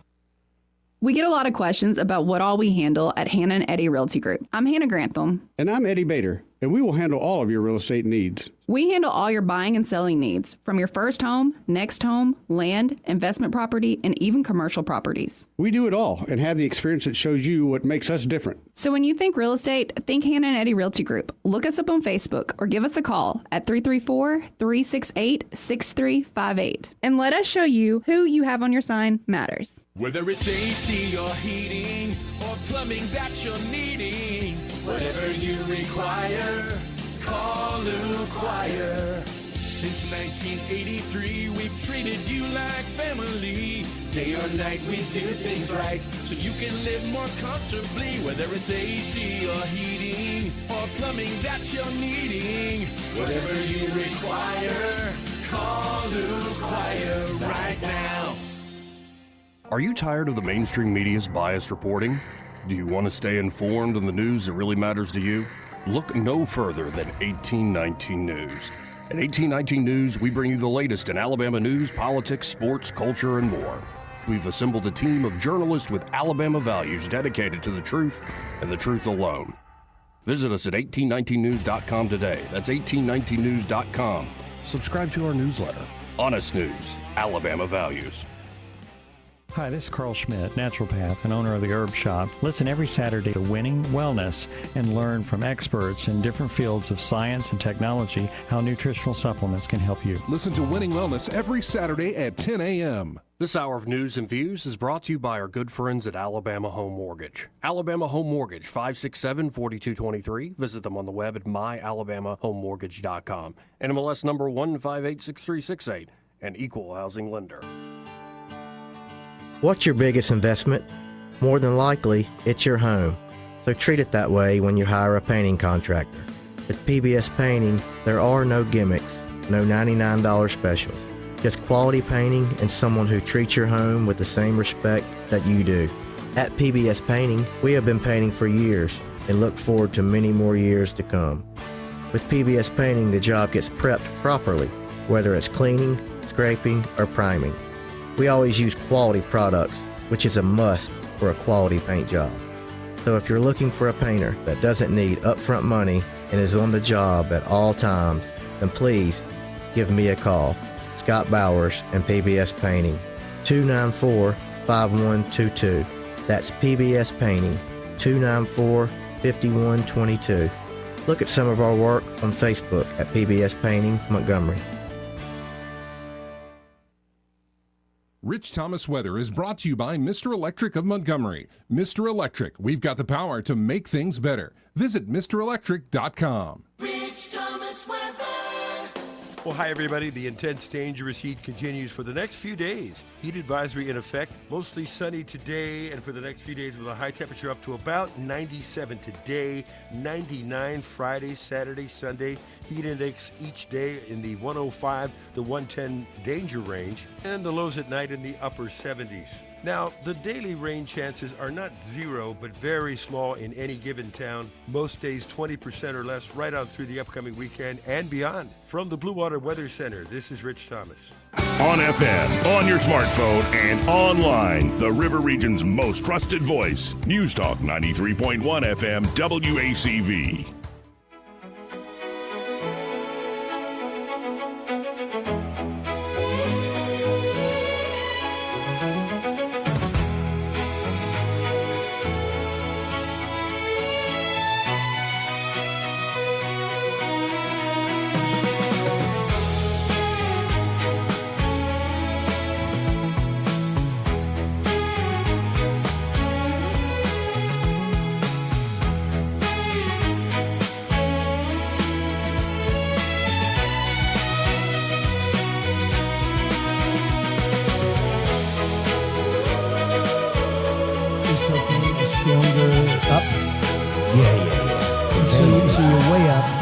Okay, more than anything else you can think of. It'll turn you into a damn owl, homie. You know what I'm saying? Trust me, I'm like a smart person. Joey Clark.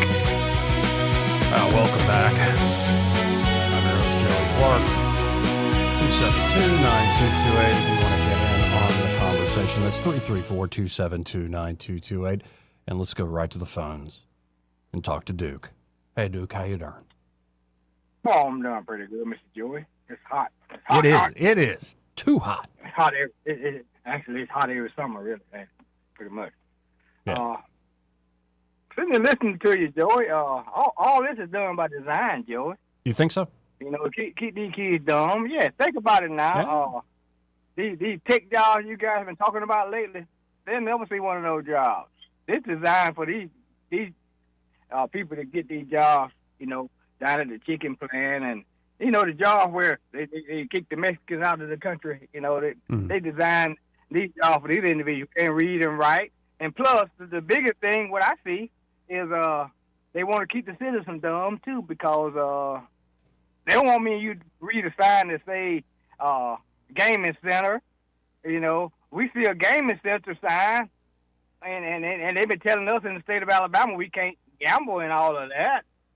But, you know, certain people can put signs on and say it's a gaming center, Joe. You see what I'm talking about?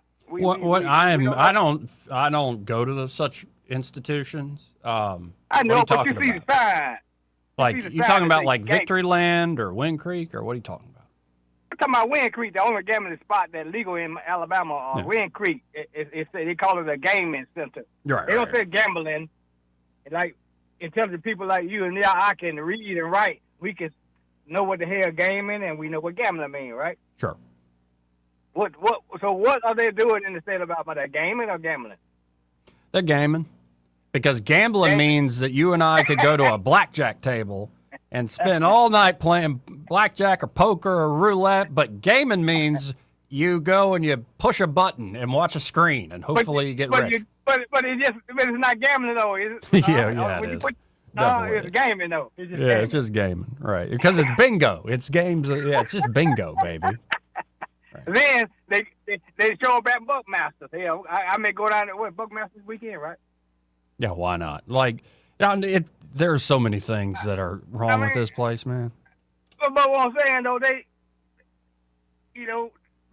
Buckmaster participates in all kinds of stuff in the state of Montgomery. I mean, not Buckmaster, but Wind Creek.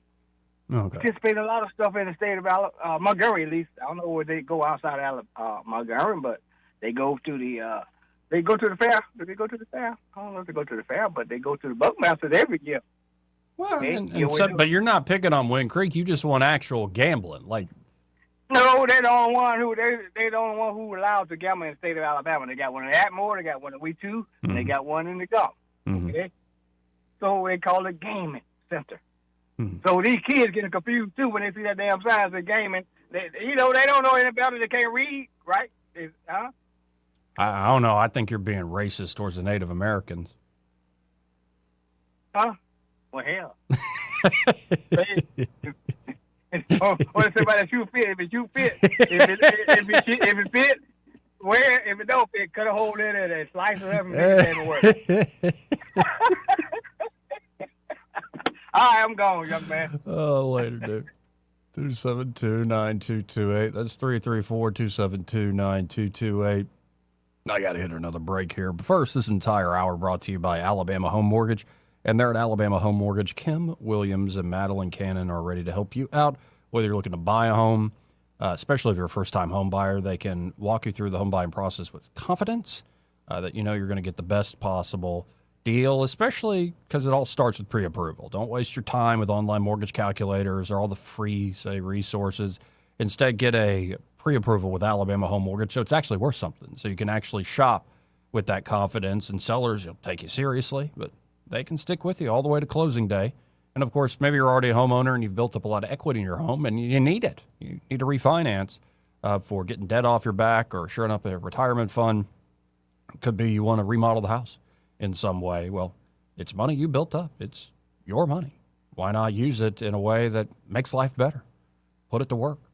So check out Alabama Home Mortgage today. And don't forget, they specialize in helping veterans with the VA mortgage program, still the best game in town. And if you're a veteran, you haven't taken advantage of the VA mortgage, you're leaving money on the table. So check them out today. You can always start the conversation at 567-4223. That's 567-4223. Or visit them on the web at myalabamahomemortgage.com. There is a difference in mortgage companies, folks. Let Kim and Madeline prove that to you today. NMLS number 1586368, an equal housing lender. We'll be right back after this. Want to carry News Talk in your pocket? Download the News Talk 93.1 app from the App Store. Available on iPhone and Android. Never miss a moment. Download now.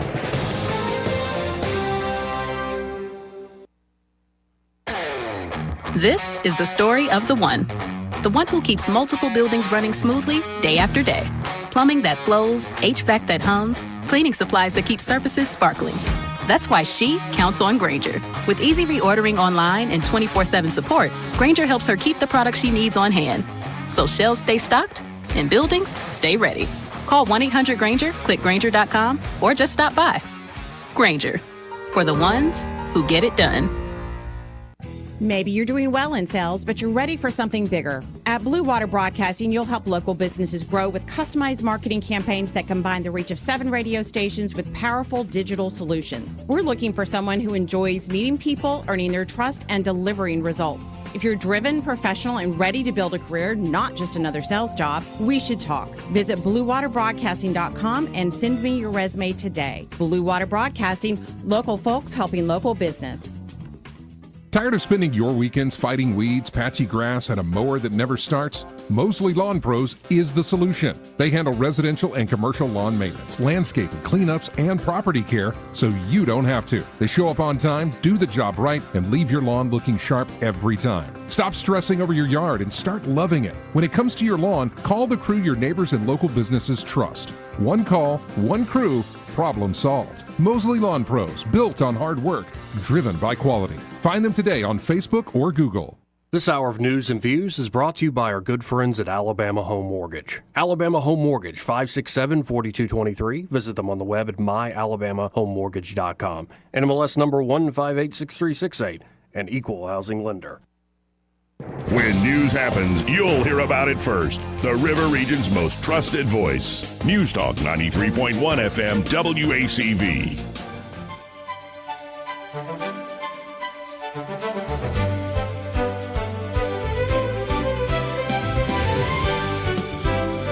Joey Clark. Welcome back. So yesterday, the Trump administration decided to cut off, that's not the right word in this context, to not allow Medicaid to fund, let's say, experimental research or treatments, God forbid, in the name of radical gender ideologies. So here we have the vice president with the head of HHS, that's Secretary Kennedy, as well as the Surgeon General, and they're talking about this big change. They have a report that backs up essentially stopping the government funding this stuff. And the report contains some deeply disturbing allegations. So let's first get the general warp and woof of what they have to say. Hey, everybody. This is Vice President J.D. Vance. I'm here with my friends and colleagues, of course, our great Health and Human Services Secretary, Robert F. Kennedy Jr., and Admiral Brian Christine, the Assistant Secretary for Health. Parents bring their children to doctors because they trust them. They trust doctors to tell them the truth, and they trust hospitals to put their children ahead of ideology and profit. But when that trust gets violated, parents deserve to have a government that will stand up for them and for their kids and do something about it.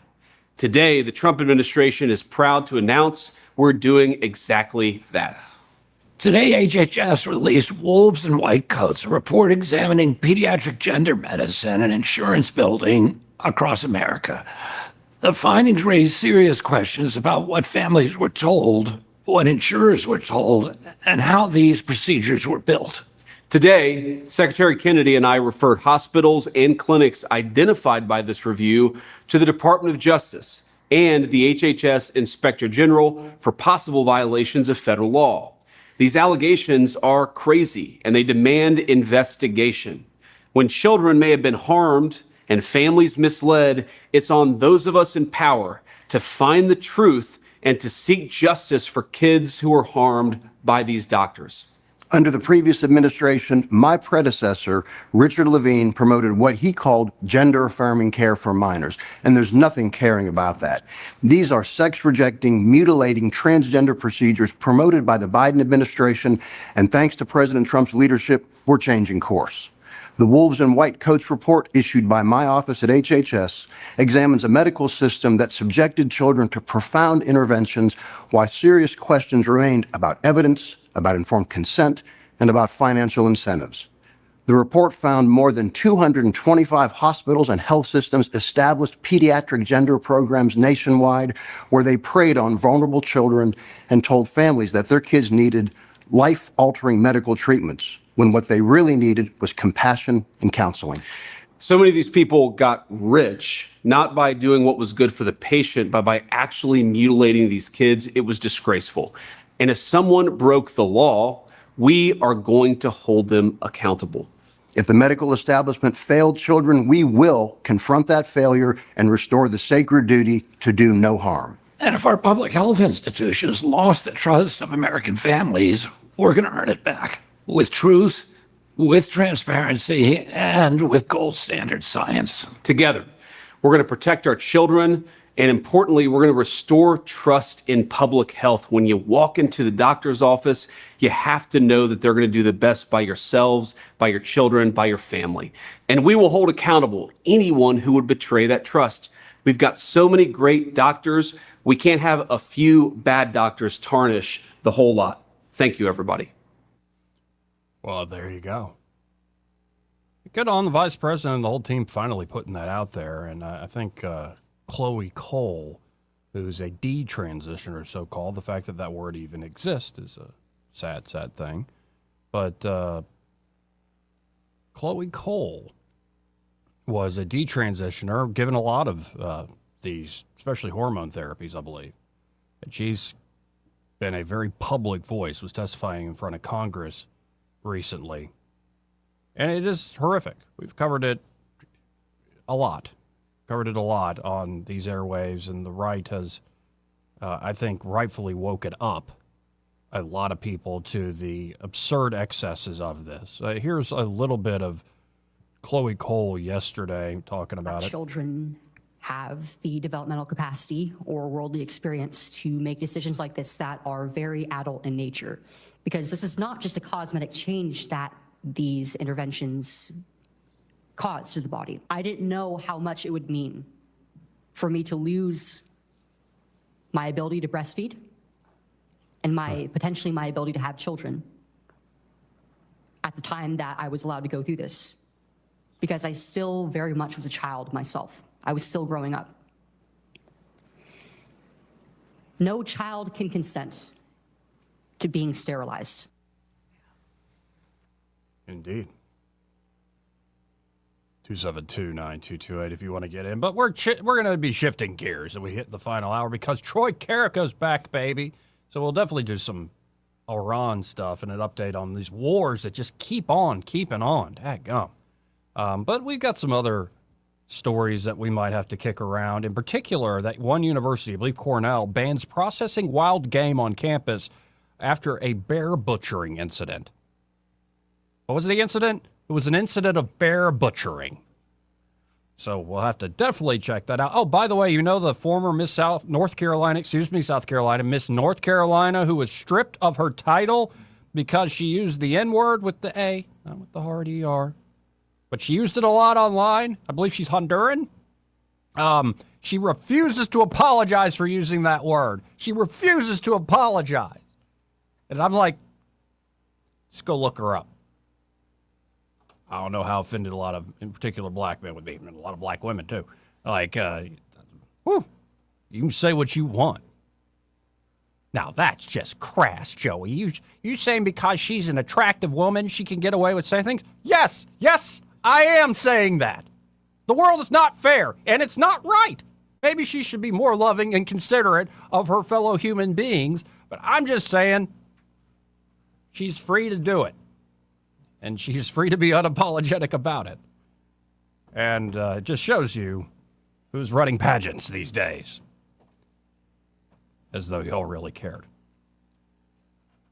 272-9228. We'll be right back after this.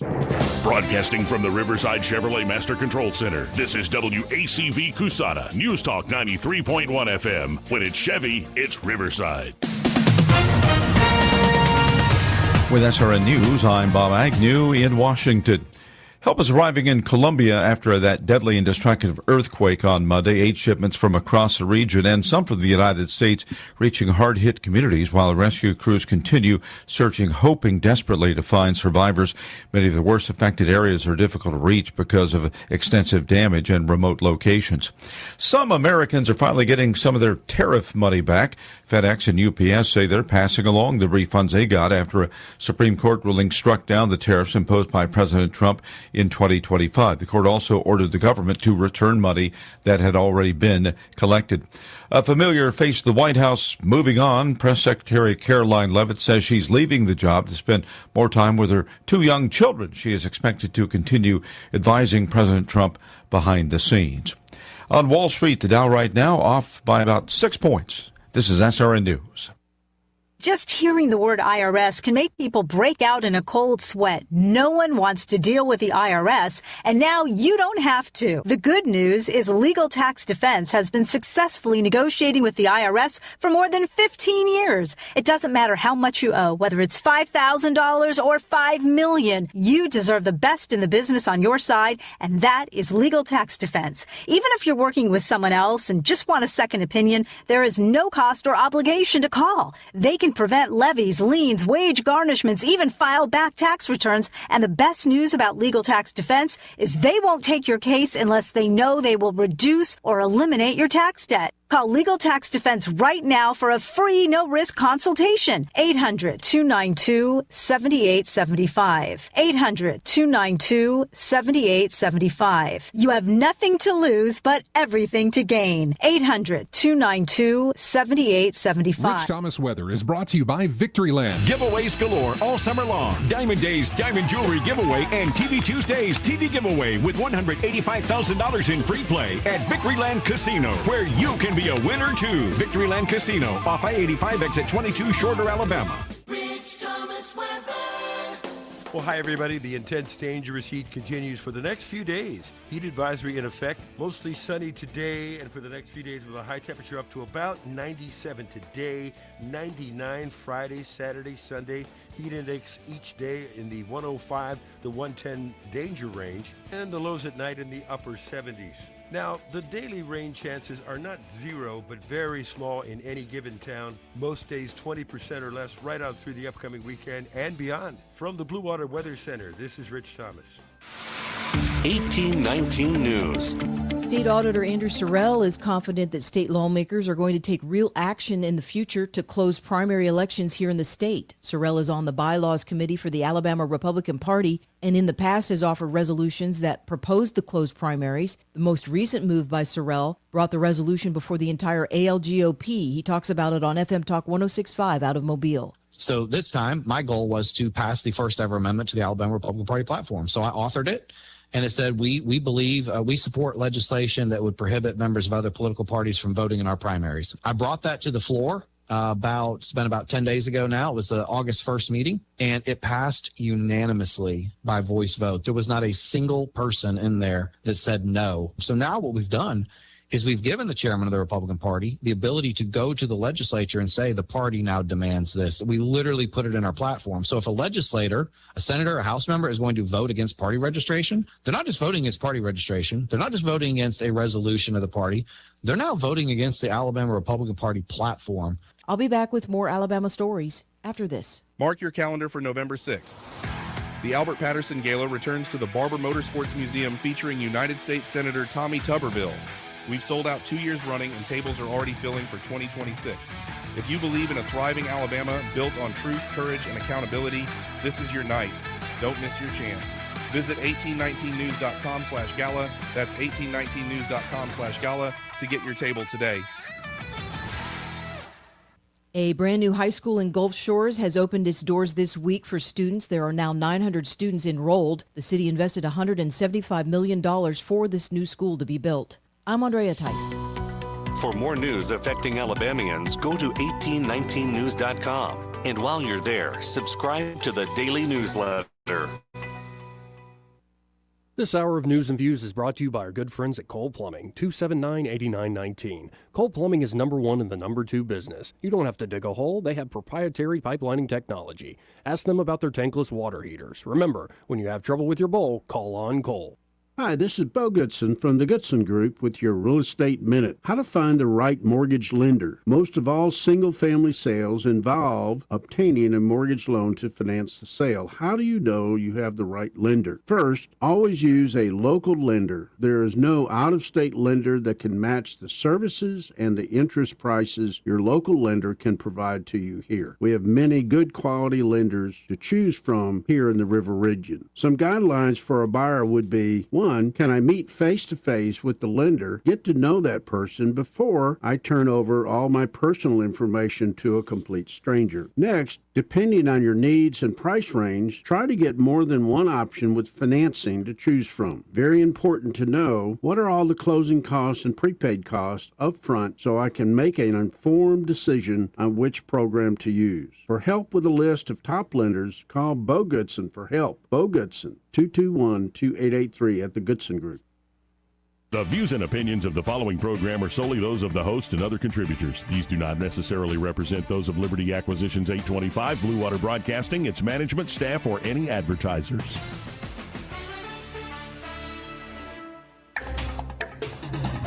It's time for Montgomery's conversational radio show. It's News and Views on News Talk 93.1 FM. To join the conversation, call 272-9228.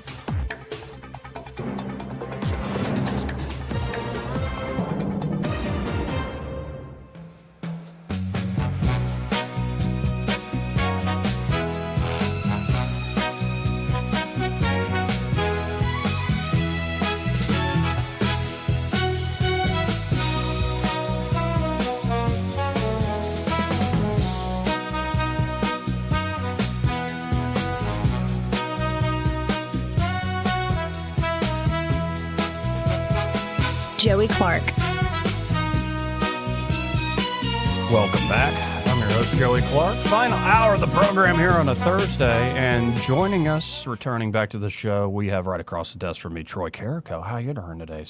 Well, rumors of my untimely demise were greatly exaggerated, I'm sure, in the forum. So. Yeah, I had a fella call me yesterday. He's like, "When's Carrico coming back?"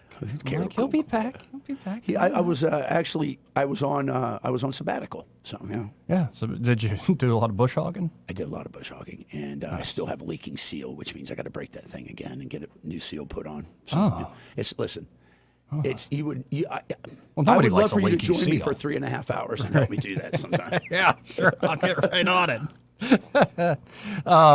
Now, one thing I didn't preview, but I want to go this direction. This is from TechCrunch. Okay. This is the adversarial, quote unquote, pattern that can prevent surveillance cameras from detecting you. Pretty crazy stuff. It's a guy named Bill Swearingen. He's spent the past year running largely the same test over and over again. The goal was to produce a computer-generated pattern that could block the surveillance cameras lining America's streets from detecting it. Fascinating. Absolutely fascinating. In fact, let me pull up on the stream so people who are watching, you can always go to Joey Clark Live on YouTube, folks, or follow me on Facebook. So you can actually see this, and it's like maybe we'll actually have a new fashion wave. Looking at some of this stuff here, let me go ahead and add that. 272-9228 if you want to get in on the final hour, by the way, folks. That's 334-272-9228. So if I share that here on the screen, you can kind of see some of it. It's like different floral patterns, almost like plaid and stars and stuff like that. Like a Kapachka for the camera. Yeah. But Bill Swearingen has spent the past year running largely the same test over and over again. The goal is to produce a computer-generated pattern that could block surveillance cameras. Some 31 million tests later, Swearingen says he can now produce patterns on demand that, when applied to clothing and objects, prevent some of the most commonly deployed license plate readers and surveillance cameras from detecting whatever the pattern covers, from people to vehicles. His project, which he calls No Recognition, allows people to escape the automatic detection and algorithmic surveillance used across the U.S. and beyond. In recent years, surveillance cameras have been supercharged with the ability to detect what is happening in the footage being recorded. And, of course, this is the big recent scare about flock cameras. Right. So he has these computer-generated patterns that do not block surveillance cameras from recording video footage. Instead, they scramble the camera's ability to identify objects, people, or faces so that the cameras do not trigger any detection alerts. Interesting. So it's still seeing it, but it's not seeing it in the advanced way anymore because of these patterns. He said, privacy is a fundamental right, Swearingen told TechCrunch in a call this week. He described his patterns as a way to allow people to opt out of being tracked. Huh. Fascinating. So there's a 3M product that you can get. There's two. One's a film that you can put over your license plate. It's transparent almost, but it reflects the IR and the EO sensor, and will block your license plate number. And then there's another one that's a spray version of it. You just spray it over, and it's like a gloss, so it doesn't restrict straight on looking at it. But the electro-optical and the infrared sensors can't read through it. And there's a car there with some of the pattern. It's a 2009 Toyota Yaris. Yaris. At the DEF CON conference in Vegas. That's a great place for that to be at. That's pretty awesome. But yeah, it's going to be, I think there's going to be some weird, and especially in the free parts of the world, let's just say some interesting responses to this surveillance state that's rising up. Because it is a bit inevitable, because there are people who are against it, don't want to admit it, but the reason any of this stuff advances is because of the capabilities are very useful for a lot of different reasons, not just the government, for private individuals as well. It is. And so that's why it's continuing to grow and grow and grow, because of the use. Now, is the use worth the invasive nature of these things? Like, I was reading something, still email with Judge Napolitano, and his op-ed out this week gets into, like, what is the Fourth Amendment protection? And as you heard this guy creating these patterns said, there is a right to privacy because of the Fourth Amendment. So it's about searching for particular things on a person. If instead what we're going to do is we'll always be recording that person, and we swear we'll never look at it until we suspect them. Like, for instance, like that's a different ball game altogether. I'm going down the road and I decide I want to do a big bump of cocaine right on my dashboard right there, and then next thing you know, you're pulled over a day later and searching your car. Yeah, that's a problem. They start also seeing patterns and knowing things about you don't know about yourself. Facial recognition, biometrics, all this starts to come into play. And Joey, as you were saying, and you did a good job laying out, you go, we know there's good things that happen from it, but what about the full range? But can we trust our government not to be good stewards of our Fourth Amendment and still achieve what they want to achieve with law enforcement and things of that nature? I doubt it. I doubt it, too. Oh, by the way, OpenAI lost another bigwig. The head of ethics. That's crazy. like the ethics department is in shambles What now. do you think their standard operating procedures look like?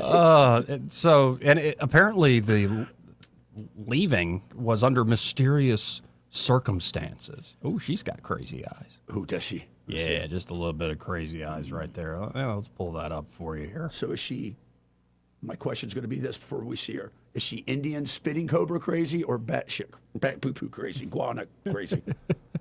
I'll let you decide. Let me pull her up. Yeah, here she is. Oh. Yeah. Yeah. Yeah. You hit her upside the head, and snakes will come out of her head. Her name is Chloe Bakalar. She left her post as AI's ethics lead in July, less than a year after joining the company. Wow. So it wasn't even there long. Huh. She looks like a dude. Yeah. They should be trans. You never know. You never know in this day and age. But as the Financial Times reports, Chloe Bakalar left her post, and there's currently no replacement lined up, suggesting shifting priorities at the company. Huh. So we don't even need a head of ethics. We don't even need ethics. Who needs ethics? We need more guardrails, and we need to keep this thing inside the boundaries. Right. Of course, this is in the midst of OpenAI having this broken containment thing. Yeah, that's what I'm talking about. Yeah, that's keep great. them inside the box. Yeah, but I mean, who needs ethics when we can't even keep them in their sandbox? That's what I'm saying. Absolutely. That's insane. probably their number one. Like any organization, when you create an idea, a product, a project, you kind of build the plane while you fly it. Well, this is a very dangerous field to be building the plane as you're flying it. Yeah. And, yeah, we've seen that. Now, what was her job? Bach-Kalar had been primarily tasked with coming up with ethical approaches to AI model development and studying how AI interacts with humans. Ethics is actually everyone's responsibility, and I say that as someone whose job it is to lead this work. She told audiences during a recent AI conference, as quoted by the newspaper, you shouldn't just come to people like me. There should never be one person who serves as the moral center of an AI developer. Yeah, I suppose that's right. She said a lot of things, but I didn't hear anything. It's everyone's responsibility. But what's your job? Like, so if you don't want to be responsible for it, though it's everybody's responsibility. But I don't know. Like, maybe they found some other way where the AI could just regulate its own ethical behavior. She sounds to me when she said that, and as you read it now, I'm thinking about she's dispersing the blame. She's like, it's everybody. It's not just the ethics officers. All of you, the designers, the coders, all of us. It's like the bartender. I didn't get drunk last night. That guy overserved me. So, anyway, the AI stuff just keeps getting weirder and weirder and weirder, and I didn't have a heart because we talked about Hinckley yesterday. Oh.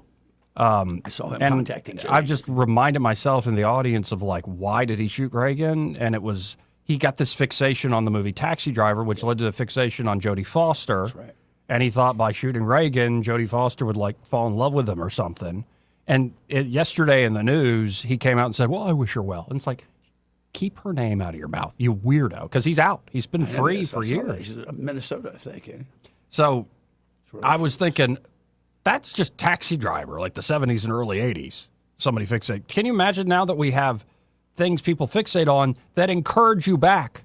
In fact, I saw a story in the New York Post. Honestly, don't want to go into the details, but a guy asked ChatGPT for murder fantasies, and then he proceeded to play them out with his own family members.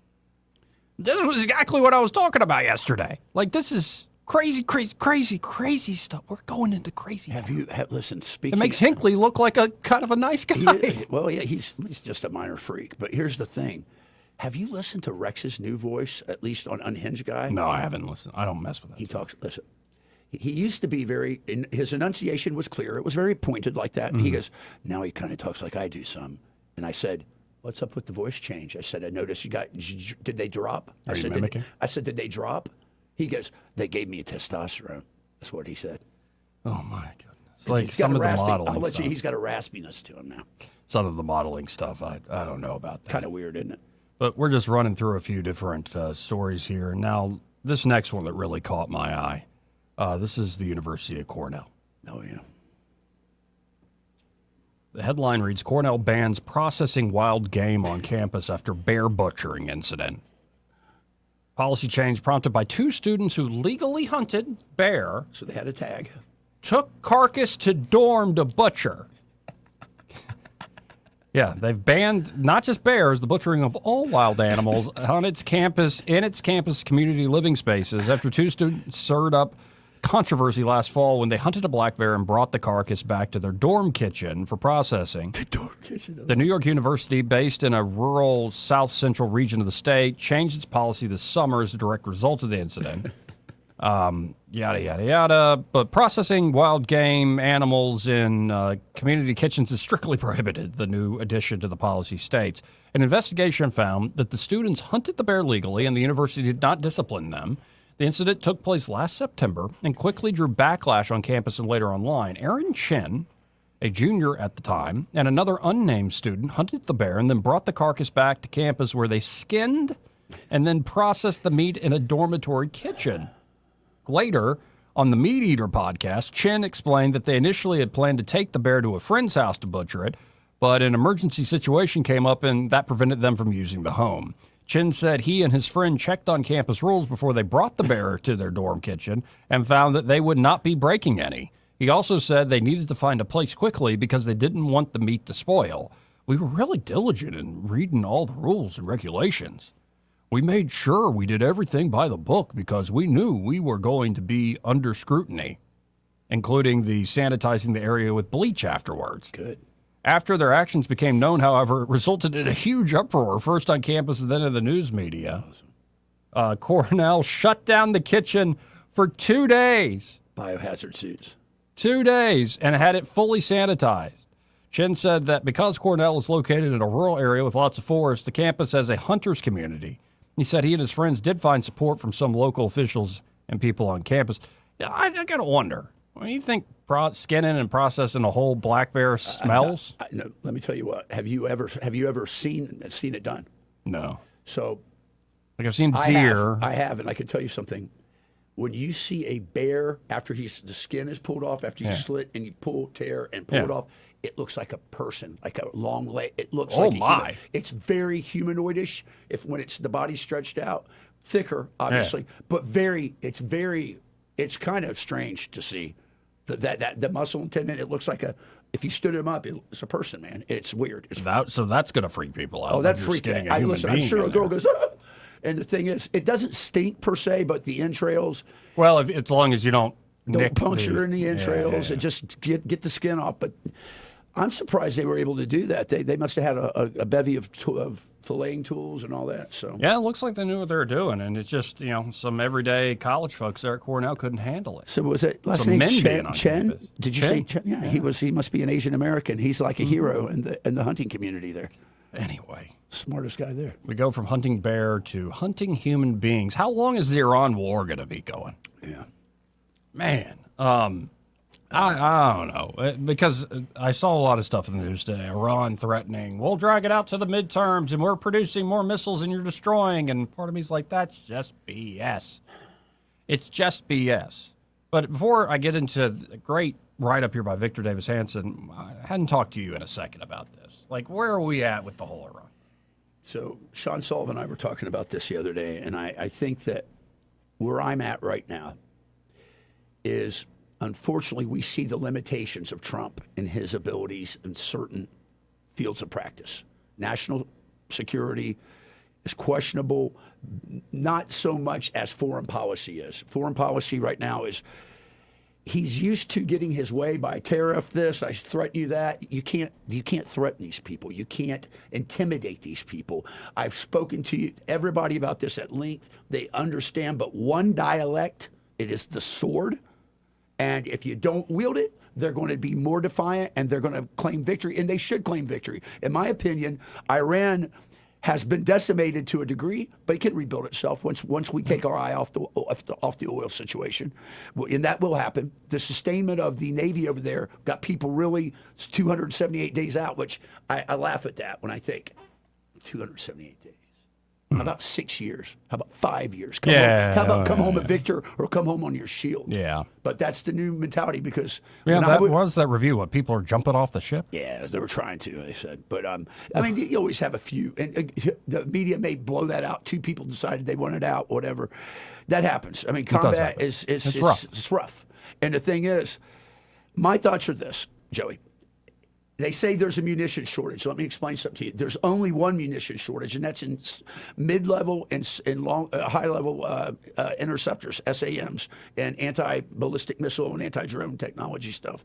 We're filling that gap with microwave, with other radiation jamming and EW. The Ukrainians are helping us. Here's the thing. We have plenty of offensive weapons.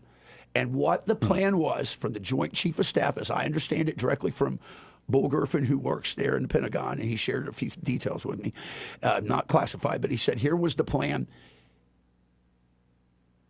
Raising Cain went to the president and said, sir, if you want me to prosecute this war, will you give me you want me to win this war for you? Will you give me a couple days to put something together? Stop with the piecemeal attacks. That's not, that's just expending our munitions in that.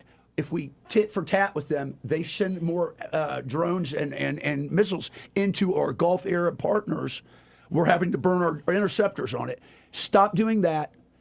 Let's put together a 2-week plan of massive bombardment. And that will destroy their launching capabilities, so they can't keep firing them. But if we keep doing boom, boom, and they go boom, boom, boom, boom, boom, it's like boom, boom, boom, boom, boom, boom, boom, boom, boom, and then see what's left. Right. And that he opted not to do that. And this is fascinating because I think this thing about the read from Victor Davis Hanson actually strikes the balance between what a lot of folks were. Certain corners got real mad at J.D. Vance with the negotiations, but if you actually look at what they set up, they never took the python, say, from restricting Iran, especially economically. And so I think this is actually a long-run plan of squeeze, squeeze, squeeze, and then try to negotiate, squeeze, squeeze, squeeze, and react. But, so Iran's now doing this. Will outlast you, and will continue to do the tit for tat, like you just said, the Joint Chiefs are tired of, and a lot of people are tired of.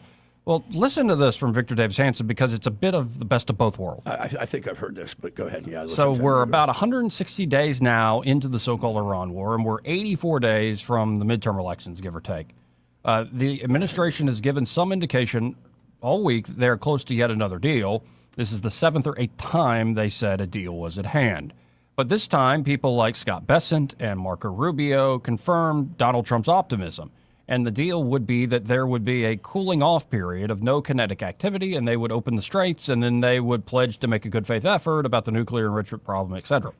In other words, we've seen all these negotiations. I think there's been 8 iterations where they promised to either turn over their nuclear enrichment or tell us where it is, where it can be destroyed, or that they would ensure that the Strait of Hormuz was an international waterway, or that they would cut off their subsidies to Hezbollah, the Houthis, and Hamas, or they wouldn't use their vestigial missile force to hit our allies in the Gulf. And on every occasion, they've either denied that they've said that, or they've lied and said that we weren't close to an agreement, or they've launched missiles at especially the United Arab Emirates, or they've tried to obstruct traffic. So why are we doing this again and again now? Asked Victor Davis Hanson, and I can tell you why. Each side has a position. The United States knows that this war, as we head into 85 days, 83, 84 days, when you hear this into the midterm elections, it's not popular. People don't really care about Iran anymore. Now that it's been defanged, they were for the idea of neutralizing it, and it is pretty much neutralized. It has no military capability to wage a serious war. Its military-industrial nuclear complex has been neutralized. They're just tired of it, and they're tired of the disruption worldwide, and especially in the Strait of Hormuz, that raised their gas prices due to speculation up to $3.50 to $3.70, in some states $4 a gallon. They want it over with, and the Iranians know that. So the Iranians want to negotiate, and then launch a missile, send some boats out to attack a tanker to do something contrary to what they said. Then we get angry and we hit them, and then they get paranoid that they're going to be hit hard, so they want to talk, and we go through these cycles. And they feel that we go through the cycles, we get closer and closer to the midterms, and therefore the Iranians, have more leverage on Donald Trump. Maybe they can force the Democrats' hand. In other words, the Democrats may win, they may cut off funds. It's kind of a long shot. That's their strategy. And what's our strategy, the United States? Why does Donald Trump put up with it? He has a strategy, too, that while they're talking, and they're breaking their talk, they're getting poorer. We did not lift the sanctions. We did not lift the embargo. We did not cancel their bank accounts. We have debanked them, and they have a blockade around them every day. They're losing $400 million to $500 million a day. They talk all they want, but the facts on the ground show they're going broke. So the Trump administration's attitude is, as long as we're not conducting a full-scale war, and the American people don't think we're at war, and as long as we're negotiating, we'll negotiate till hell freezes over. And we don't really care because we're winning every single day. They're getting poorer and poorer to the point where they're either going to implode, there's going to be a revolution in the streets, or they're going to collapse and agree to it. Now, that strategy is pretty smart, but it depends, from the American point of view, on one important thing. As they get to the midterms, and Iran sees that while it has increased the unpopularity of the war, and as it has raised the price of gas and has created global uncertainty, it still has not been able to ensure that Donald Trump will lose the midterms. So they need some dramatic event to remind the American people they're still at war, and the price of gas will get higher, and the Europeans or our Asian friends will be angrier at us. What will that mean? I'd imagine it would will have a late October surprise. Right before the elections, they will try to do something dramatic. The Iranians will empty their last missiles, hit the Gulf, attack Israel, try to go after a carrier. Anything that would remind the Americans that the war was not winding down, but with this last gasp, sort of like the German Battle of the Bulge, the Ardennes offensive, where they marshaled all of their final resources and tried to stage a dramatic counteroffensive to remind the Allies they could still lose the war and they should negotiate, or something to that effect. So what does that leave us? I think the Trump administration should keep talking, keep all the sanctions and blockades, keep them on. But because Iran will probably do something dramatic, they should do something dramatic. Yep. In other words, if they have a list of targets, command and control, dual-use facilities, missile inventories and caches, and they think Pickaxe Mountain might be vulnerable, they could actually do some damage there. They should do it all and keep talking and get this dramatic element out of the way before the midterms so that Iran would be substantially reduced in its nuclear industrial military capability. It already is, but try to preempt them and hit them very, very hard and then keep talking. And then the American people will see they're getting more and more desperate. But don't be reactive, because trust us, they're going to try something dramatic to bring home the idea the war is not over and they're not defeated and gas will go up. But if you do something dramatic now and keep talking, you may hasten or accelerate the pace of negotiations. That is the pace at which Iran is losing and going absolutely broke. And that could happen faster than we anticipate. And there's at least an outside chance that they will be in a far, far weaker place by the midterm elections in 83 days than they are now. Again, that's all Victor Davis Hanson's take. I thought it was interesting and sort of taking account of all the things that are at our disposal. So it sounds like do a big dramatic strike, but continue with the daily attrition through the financial channel. So here's what I think is really a couple things. Number one, that have to be considered. Number one, they're using a planned action of wait, negotiate, fire, wait, negotiate, fire, because they believe they can outlast us. Now, something that's important to bear in mind, sustainment of deployed troops have to have you got to have a reconstitution cycle. You have to be able to bring back and push forward. So they're trying to stress us right now in that regard. It's a good strategy. Number two, Israel has made it abundantly clear they are not going to agree to anything under any of these terms, and they reserve the right to do what they need to do. And I pray they would. I'm going to be honest with you, Joey. I would say the only victory we've had was the ability to knock out Natanz and the other two nuclear sites. But how did that happen, Joey? Because the Israelis 6 months before prepped a whole area of a flight path that they could get their planes in safely in. Israel has been the one that killed the Khamenei. Israel knows where everyone's at all times, what their patterns are, they got people inside the system. And like Victor David Hanson, I wrote earlier than he even said that. I did it on Substack. There's about 6 to 12 identified key nodes that are command and control by Israeli intelligence that said if we knock these out, we will be able to basically blind the rest of their forces. And here's the other thing about the economic war. I like the idea of the anaconda stretching them out, but problem is this, Joey. It only hurts the people. It doesn't hurt the leaders. Yeah. They got plenty of money. And and now, if you're doing that, Joey, drop weapons and start getting them in where we can get the fight and the people can fight for themselves. Now, how long, though, can you pay people to fight? How much is this loyalty? The broader security forces, is it an actual to the day I will die, I will fall my sword, or is it a mercenary thing? It's a mercenary group. They're a cartel. Come on, they're a cartel. Right. Yeah, there's an ideologue to it, but here's the thing. It's not just the money. They usually get benefits like free food. They get all these great things. Well, if we're hampering their economy in terms of exports, imports, then it may not be getting all the things they wanted, like gas for their car, whatever it might be. So it's more than just money for the IRGC and the Basaj thugs and all them. Yeah, and you got to wonder when's that trigger going to be pulled, because Trump's been back and forth. And again, it makes sense that he himself told the press, we're low-key in it right now, because they really are seeing the sort of just every day you're losing hundreds of millions of dollars, and he already didn't have that much money built up. And in a way, it's a slow-mo version of what they've done to Venezuela, what they've threatened to a lot of other Latin American countries. We'll see. But again, Cuba's still standing. It is. But some regimes can last. Well, the thing to take away from this, though, Joey, is right now, Russia, China are taking notes. They've learned a lot, as much as we've learned about drone warfare. They've learned a lot about what our vulnerabilities are and what they're going to continue to be. By the way, I believe more than ever, and I don't know how to do this. I'm just, and maybe it's not possible, and so be it. It's inevitable. But that war, Ukraine, Russia, needs to end. Because right now, it's bad. Like, you're not just talking about like an escalation in terms of the technological changes and how the war is being fought. Think about the spiritual scarring and the resentment that was already there and where it's at now. As body bags keep coming back home from the front on both sides. And you start to see now more and more strikes in Russia proper, in Ukraine proper, as it already was. More civilian deaths, yeah. Like, having that open sore on the face of the earth we are playing with fire. Now, how do you get Putin to stop? How do you get, kill him. You got to kill him. But I don't know. It's the question when that war started in the back of my mind. I was wrong about a lot of things. A lot of people were all over the place, and welcome to war, folks. Listen, it's great. It's ugly. Very few people predicted every little move correctly. Got some things. Anyway, that's the nature of these sorts of things.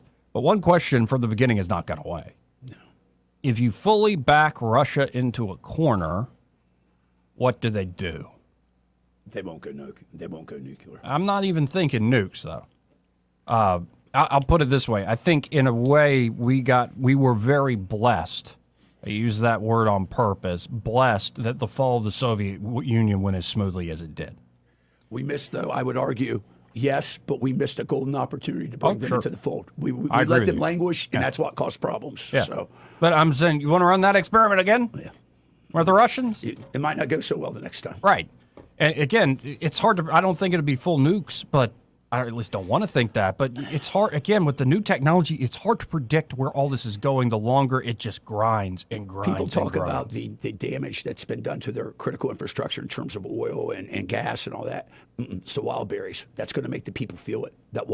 Have you been tracking that? No, I haven't. So wild berries is their Amazon. I talked to you about it. I think. Oh, yeah. Check it out. There's 28 distribution centers throughout the country. It accounts for 60% of all retail in Russia. Everybody orders their stuff from wild berries.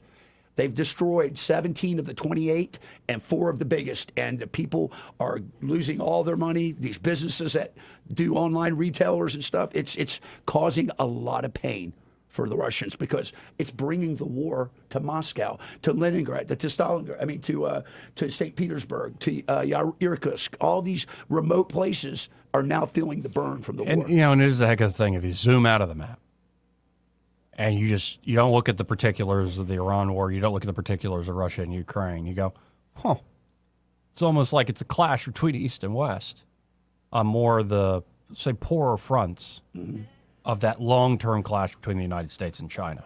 Like right there, right next to the little partner, Russia. Right there, right next to the even littler partner, Iran. To me, Iran clearly has aspects of it about the American interest in this, and Trump's approach, and I think it's why he's taking the slow approach, is to use the opportunity to completely reset the Middle East. He wants to give a much more prominent position, it looks like, to the Gulf Arabs. He does. And actually, this makes sense for a lot of reasons why they're going that route. It's the whole basis, really, of the Abraham Accords. But with the problem I'm having with the Russia-Ukraine thing is, like, where does this leave Europe? Because I don't think Eastern Europe is a problem. I think, for instance, the most nationalistic alive seem to be the Polish. The Polish they're our greatest ally in NATO. But you look at the rest of how much you would think this war would help invigorate NATO and the European spirit. And it's look at the Europeans. They can't get out of their own way. Victory has defeated them, and we've made it softer for them throughout time. And it's going to cause a bloody nose. But I wanted to say something about this is important. You say the Gulf Arab countries are being elevated. They are, much to the chagrin of the Saudis. The Saudis, the Pakistanis, and the Turks have formed their own little bloc to block the interest of America. So I say this, there is a caste system in the Arab world, and it goes like this.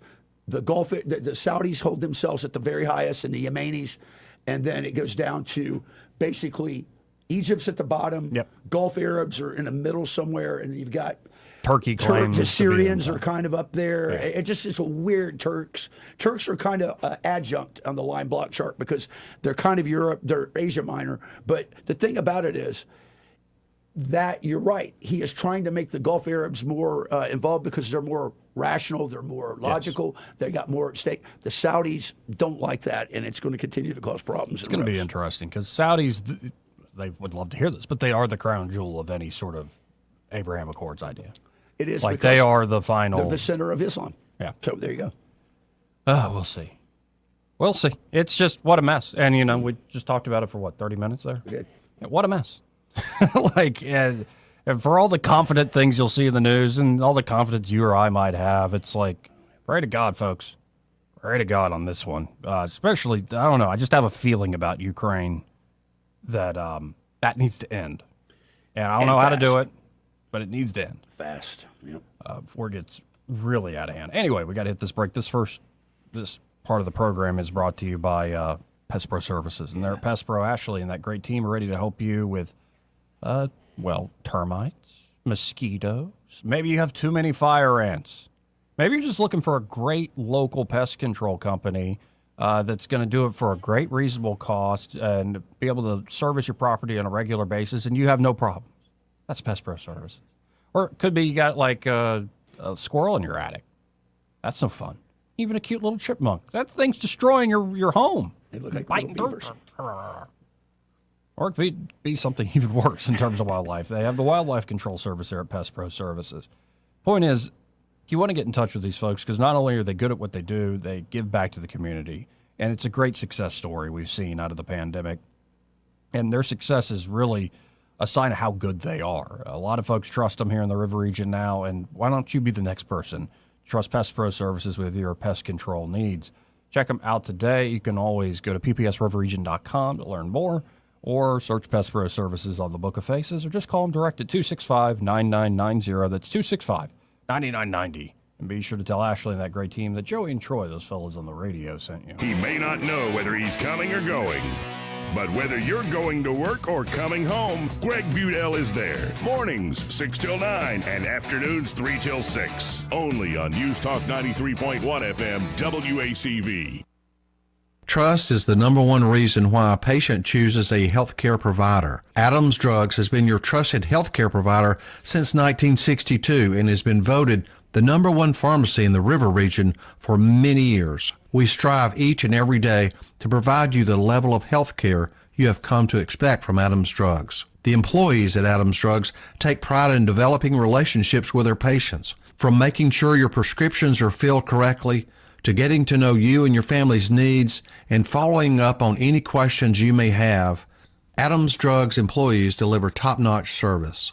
We ask you to visit us at any of our locations in Montgomery, Prattville, Wetumpka, Millbrook, and Pine Level Marbury and give us a chance to earn your business.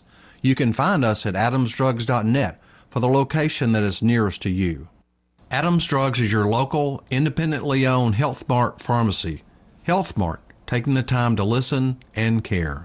This is your roving reporter. Today I'm talking with a prospector. That's right, man. I'm prospecting for gold. You dig? No, but it looks like you do. And you know the first thing I'm going to do when I strike it rich? What's that? I'm going to hire David Ernest to be my money man. You mean everyone's favorite asset preservationist? That is correct, man. I'm going to call him up at 833-596-7233. 833-596-SAFE. You know, I've heard a lot of the good things about David Ernest. You know, he's the best money man around with over 40 years of experience. Experience is necessary, especially when you're digging for gold. That's right, man. And I can see that you don't have very much experience. What do you mean, man? Well, you have the little plastic bucket and shovel like a kid would take to the beach. Yeah, man. Well, I want to start out small and then kind of pace myself up until I strike it rich. Well, maybe you should call David Ernest first.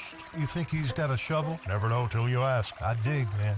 For too long, Alabama's statewide news companies have shamed us for our conservative Christian values. Alabama deserves a news company that cherishes our culture, a company that isn't bought and paid for by the powers that be.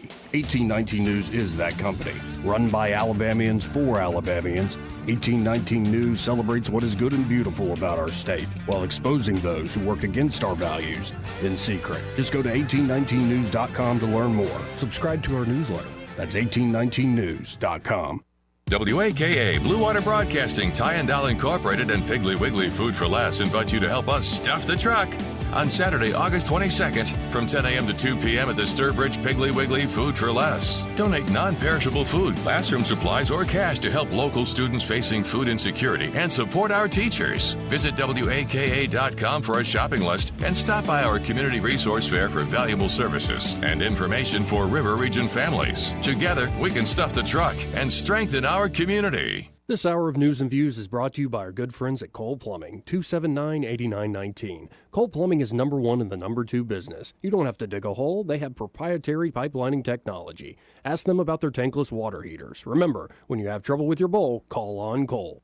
I was in foot pain for 20 years, trying to give it relief, buying all these different insoles. Drugstore insoles, custom insoles. I spent thousands of dollars. I bought all these products, and not a single one worked. I really, truly needed to have relief in my feet. And the Good Feet arch supports were what gave me the relief I needed. For over 20 years, we've been helping people like Teresa actually live the life they love without their feet getting in the way. They wanted to make sure that I got something that my feet felt good in, not somebody else's feet. I love the fact that I can wear these arch supports in all my shoes. I have boots, I have cowboy boots, I have running shoes, I have walking shoes, I have flat shoes, I have heels. It makes me so happy. If you ask my husband, he will crack up because there is no store I would rather go in than a shoe store. I'm Teresa, and that's my Good Feet story. See what we can do for you with a free personalized arch support fitting at the Good Feet store. We're located at 7341 East Chase Parkway in the shops at East Chase. Now hiring. Weather, a service of H&H Carpets, where right now, get a load of this, listen close, you get a house full of carpet for $19.95 installed. Unbelievable. They're located at 6450 Atlanta Highway, just across from Walmart. Rich Thomas weather. Well, hi, everybody. We are stuck in a very intense and kind of dangerous weather pattern as far as heat goes, and I expect that to continue right on through the weekend and beyond. Even the nights are very oppressive with lows in the upper 70s, and the daily rain chance is very small, but not quite zero. Most towns will stay dry with generally rain chances 20% or less each day. I've got the actual high temperatures up to about 99. Friday, Saturday, Sunday with heat indices in the 105 to 110 danger range. Slow down, take it easy, stay hydrated. From the Blue Water Weather Center, this is Rich Thomas. Back to school shopping starts now, and ASC Credit Union has you covered. Our back to school loan helps you pay for supplies, laptops, clothes, and more. Stop by your local ASC branch or apply today at yourasccu.com. Federally insured by NCUA. Terms and conditions apply. The premier place the River Region turns to for news, weather, traffic, and opinion. News Talk 93.1 FM WACV.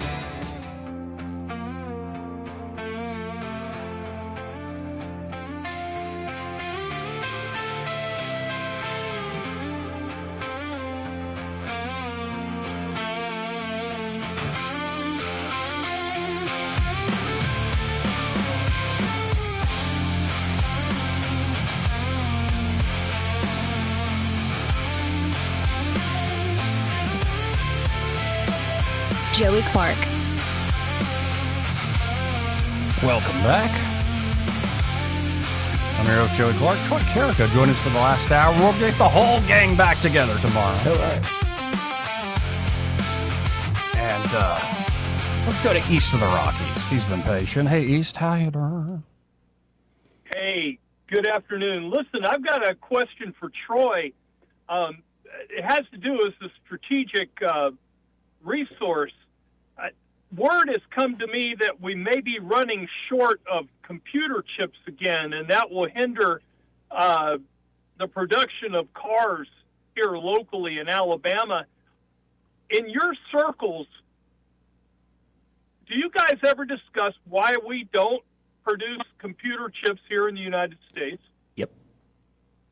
We do. And I could tell you that there is a new council that was set up in 2025 in the Department of Defense, and it's called the I believe it's called the Industrial Defense Coordination Council or what.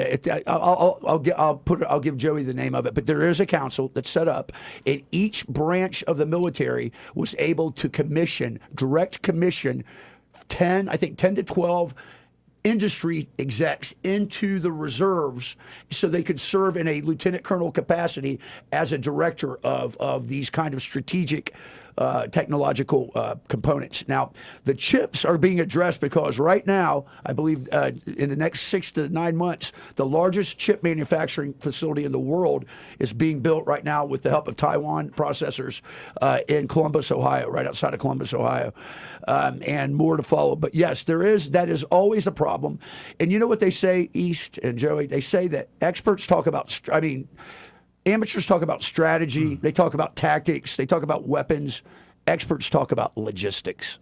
And you cannot fight if it can't be sustained. And that's the problem. So, yes, it is being addressed. It was being addressed some time ago. My problem is this, though, guys. How long does it take you to ramp something up, man? World War II, we were pumping out. Yep. You know what? Necessity is the mother of invention. And that's the thing right now. And I'm not seeing a lot of that going on at least where I'm sitting at. I'm sure it is, though. Well, and I think about how are we going to grow economically as a nation if, say, for instance, Taiwan is attacked or blockaded. How are we going to get chips to build cars? Yeah. Listen, it's, do you remember at the onset of the Ukrainian war, fellows, do you remember what was going on? They were stealing washers, dryers, microwaves, the Russians were. It wasn't to sell them or return them home. They wanted the chips and components out of it. Yep. So, yeah, you're right. Here's the thing, though. We have a strategic petroleum reserve, correct? Well, sometimes we do. It depends on how much they deplete it. We should have strategic reserves of other. And again, that's what that council was set up to do. Rare earth minerals, certain components that are necessary for manufacturing and sustainment of the reconstitution of our munitions and our forces. That's already underway, but we're a little bit behind the power curve. Well, and also, think of all the technologies that has been sold to Taiwan, the way the Taiwanese have probably created their strategies. Yeah. China's probably watching what Russia's done, what the United States is doing in Iran, and realizing the technology's gone. You could pummel a place, but asymmetrical defenses are very capable these days. And that island, that unsinkable aircraft carrier, is already enough of an asymmetrical defense because crossing the straits ain't easy. If most of your stuff is underground, in terms of critical infrastructure is underground, and how much do you want to destroy the island when it's worth that much? I think the Chinese would much prefer not rolling the dice there and would prefer winning, say, a political race, like their party that's pro-China wins in Taiwan. I don't know. I think actually the strategic ambiguity of Taiwan is working for the time being. Now watch them invade tomorrow, and I'm just wrong. But, it just doesn't seem like this would be a wise move on the part of the Chinese to try to move right now. I think you're right. And I think in East, as I listened to Joey talk about how tough it is with asymmetric defenses and full spectrum warfare, what's the one component that we're missing right now for victory? Boots on the ground. That's how you win. You got to put infantrymen down. You got to go underground. Yeah. You got to root out the firing points. You got to destroy their stockpiles. But the boots on the ground in Ukraine immediately get killed by drones. Yeah, but now that can be mitigated too. Right. Listen, it can. Would we have losses? Yeah, but combat sucks. Okay, I mean, I'm telling you now. A warrior does not want combat, but if you do, those people were trained to fight, and that's what they do. Well, with China, it's like, well, we sent the boots on the ground, but they're under the sea now. What? Dadgummit. We couldn't get them over there. They couldn't walk water.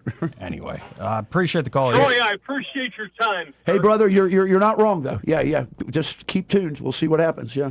Thanks. Yeah, he hit the nail on the head. That is the crucial supply choke point. It's why we're trying to build up, as you said, the huge fabrication place in Ohio. I think there's one in Arizona that's being built up as well. There is, yep. But the problem is, what is it called? The Innovation Horizon is expensive, and it's very difficult.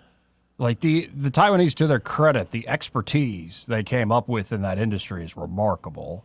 But it's funny, the spinoff effects to geopolitics. And again, it's almost like East versus West, China versus U.S. is a very real thing. You're seeing it in Iran and in Ukraine, and Of course, Taiwan is the other major fault line. The best place, the best laboratory in the world for weapons development is somebody else's backyard combat. Yeah. Did you see the Iranians were like, we'll take the fight to the American homeland? And folks are just like, oh, yeah, come on. Come on and bring it. Have you ever seen online? There's so many stupid things online, but one of them I saw on YouTube. How would these nations' armies fare against the American public in combat? Yeah. I don't know. I don't want that day to happen, but I know you. I know a few other folks have just been waiting. We got our fangs out. Fangs out, baby. Anyway, we got to hit this break. We'll be right back. But actually, first, this part of the program brought to you by Dylan Rings. And there at Dylan Rings, by the way, Josh texted me and said that woman looks like a salamander. The one who just quit her job for OpenAI. She does. Yeah, she does. Actually, Josh, you're right about that. And of course, there at Dylan Rings, Josh the jeweler, he can make anything. He made this beautiful Sacred Heart pendant hanging around my neck out of rose gold. He did a beautiful job with it. Sure did. And then, of course, he can make something from scratch like he did for this, or maybe you want to repair something or rework something. You inherited it, so it's actually a style or fashion that you would actually wear all the time. Of course, it could also be you want to combine pieces of jewelry or clean them up. Maybe it's something you wear all the time, looks like you've worn it for years on end. What if it could shine and shimmer like it's brand new again? And not to mention their amazing inventory. We talked about the Art Deco dinner ring they have available, like beautiful, cool. Big old ring, like reminds you of the Roaring 20s. Right, yeah. And Ella Fitzgerald. But of course, they also have like everyday jewelry stuff, like starter sets, charm bracelets, all sorts of great things there at Dylan Rings. So stop by today, 119 Brown Springs Road here in Montgomery, just off of Atlanta Highway, and be sure to tell them that Joey Troy, those cells on the radio sent you. Want to carry News Talk in your pocket? Download the News Talk 93.1 app from the App Store. Available on iPhone and Android. Never miss a moment. Download now. Finding great candidates to hire can be like, well, trying to find a needle in a haystack. Sure, you can post your job to some job board, but then all you can do is hope the right person comes along, which is why you should try ZipRecruiter for free at ZipRecruiter.com/radio. ZipRecruiter doesn't depend on candidates finding you. It finds them for you. Its powerful technology identifies people with the right experience and actively invites them to apply to your job. You get qualified candidates fast. So while other companies might deliver a lot of hay, ZipRecruiter finds you what you're looking for. The needle in the haystack. See why 4 out of 5 employers who post a job on ZipRecruiter get a quality candidate within the first day. ZipRecruiter, the smartest way to hire. And right now, you can try ZipRecruiter for free. That's right, free at ZipRecruiter.com/radio. That's ZipRecruiter.com/radio. ZipRecruiter.com/radio. ZipRecruiter. This hour of News and Views is brought to you by our good friends at Cole Plumbing, 279-8919. Cole Plumbing is number 1 in the number 2 business. You don't have to dig a hole. They have proprietary pipelining technology. Ask them about their tankless water heaters. Remember, when you have trouble with your bowl, call on Cole. Trustworthy, accurate, immediate. Carrying your voice across the river region. News Talk 93.1 FM WACV.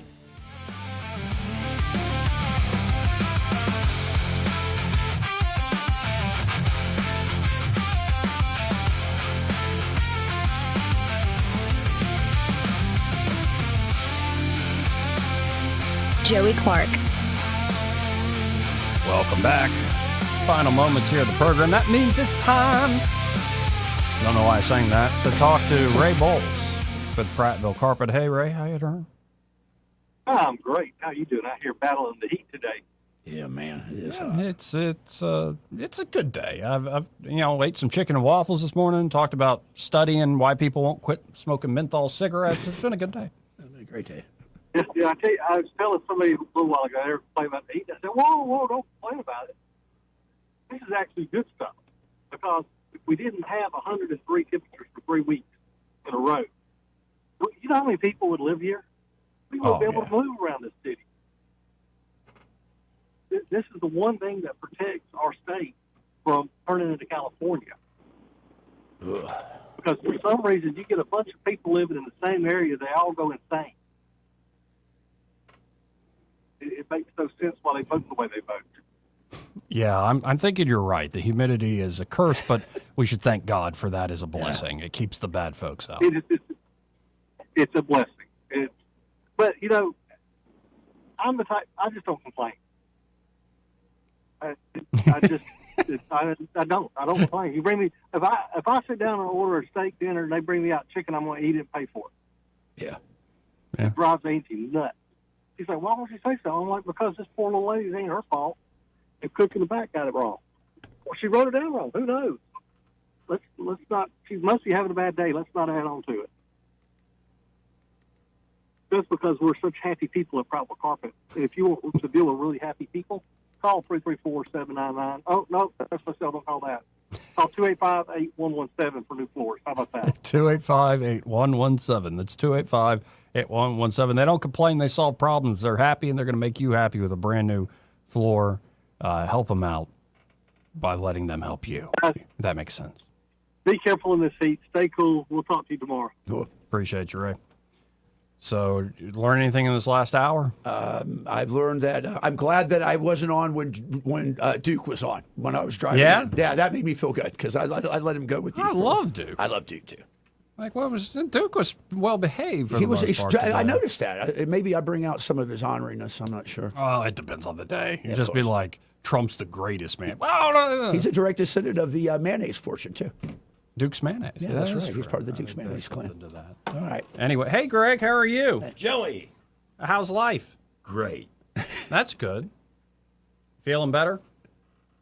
No. No. I didn't think By the way, we did hit 100 degrees this afternoon. Didn't break the record, which is 104. And it's the first time we've been at 100 degrees since August 24th, 2 years ago. Wow. What is wrong with Rich Thomas? Why won't he bring the temperatures down? Tried to reason with him, and I'm getting nowhere fast. He's the heat miser. Yeah. Although it looks like it might rain. We have a couple of fat clouds that look like they could become thunderstorms. Anyway. There's hope. We got to get out of here. Happy hour. They got a whole crew. They're next. Broadcasting from the Riverside Chevrolet Master Control Center, this is WACV Cusana, News Talk 93.1 FM. When it's Chevy, it's Riverside. With SRN News, I'm Bob Agnew in Washington. International relief efforts ramping up all across Colombia following this week's power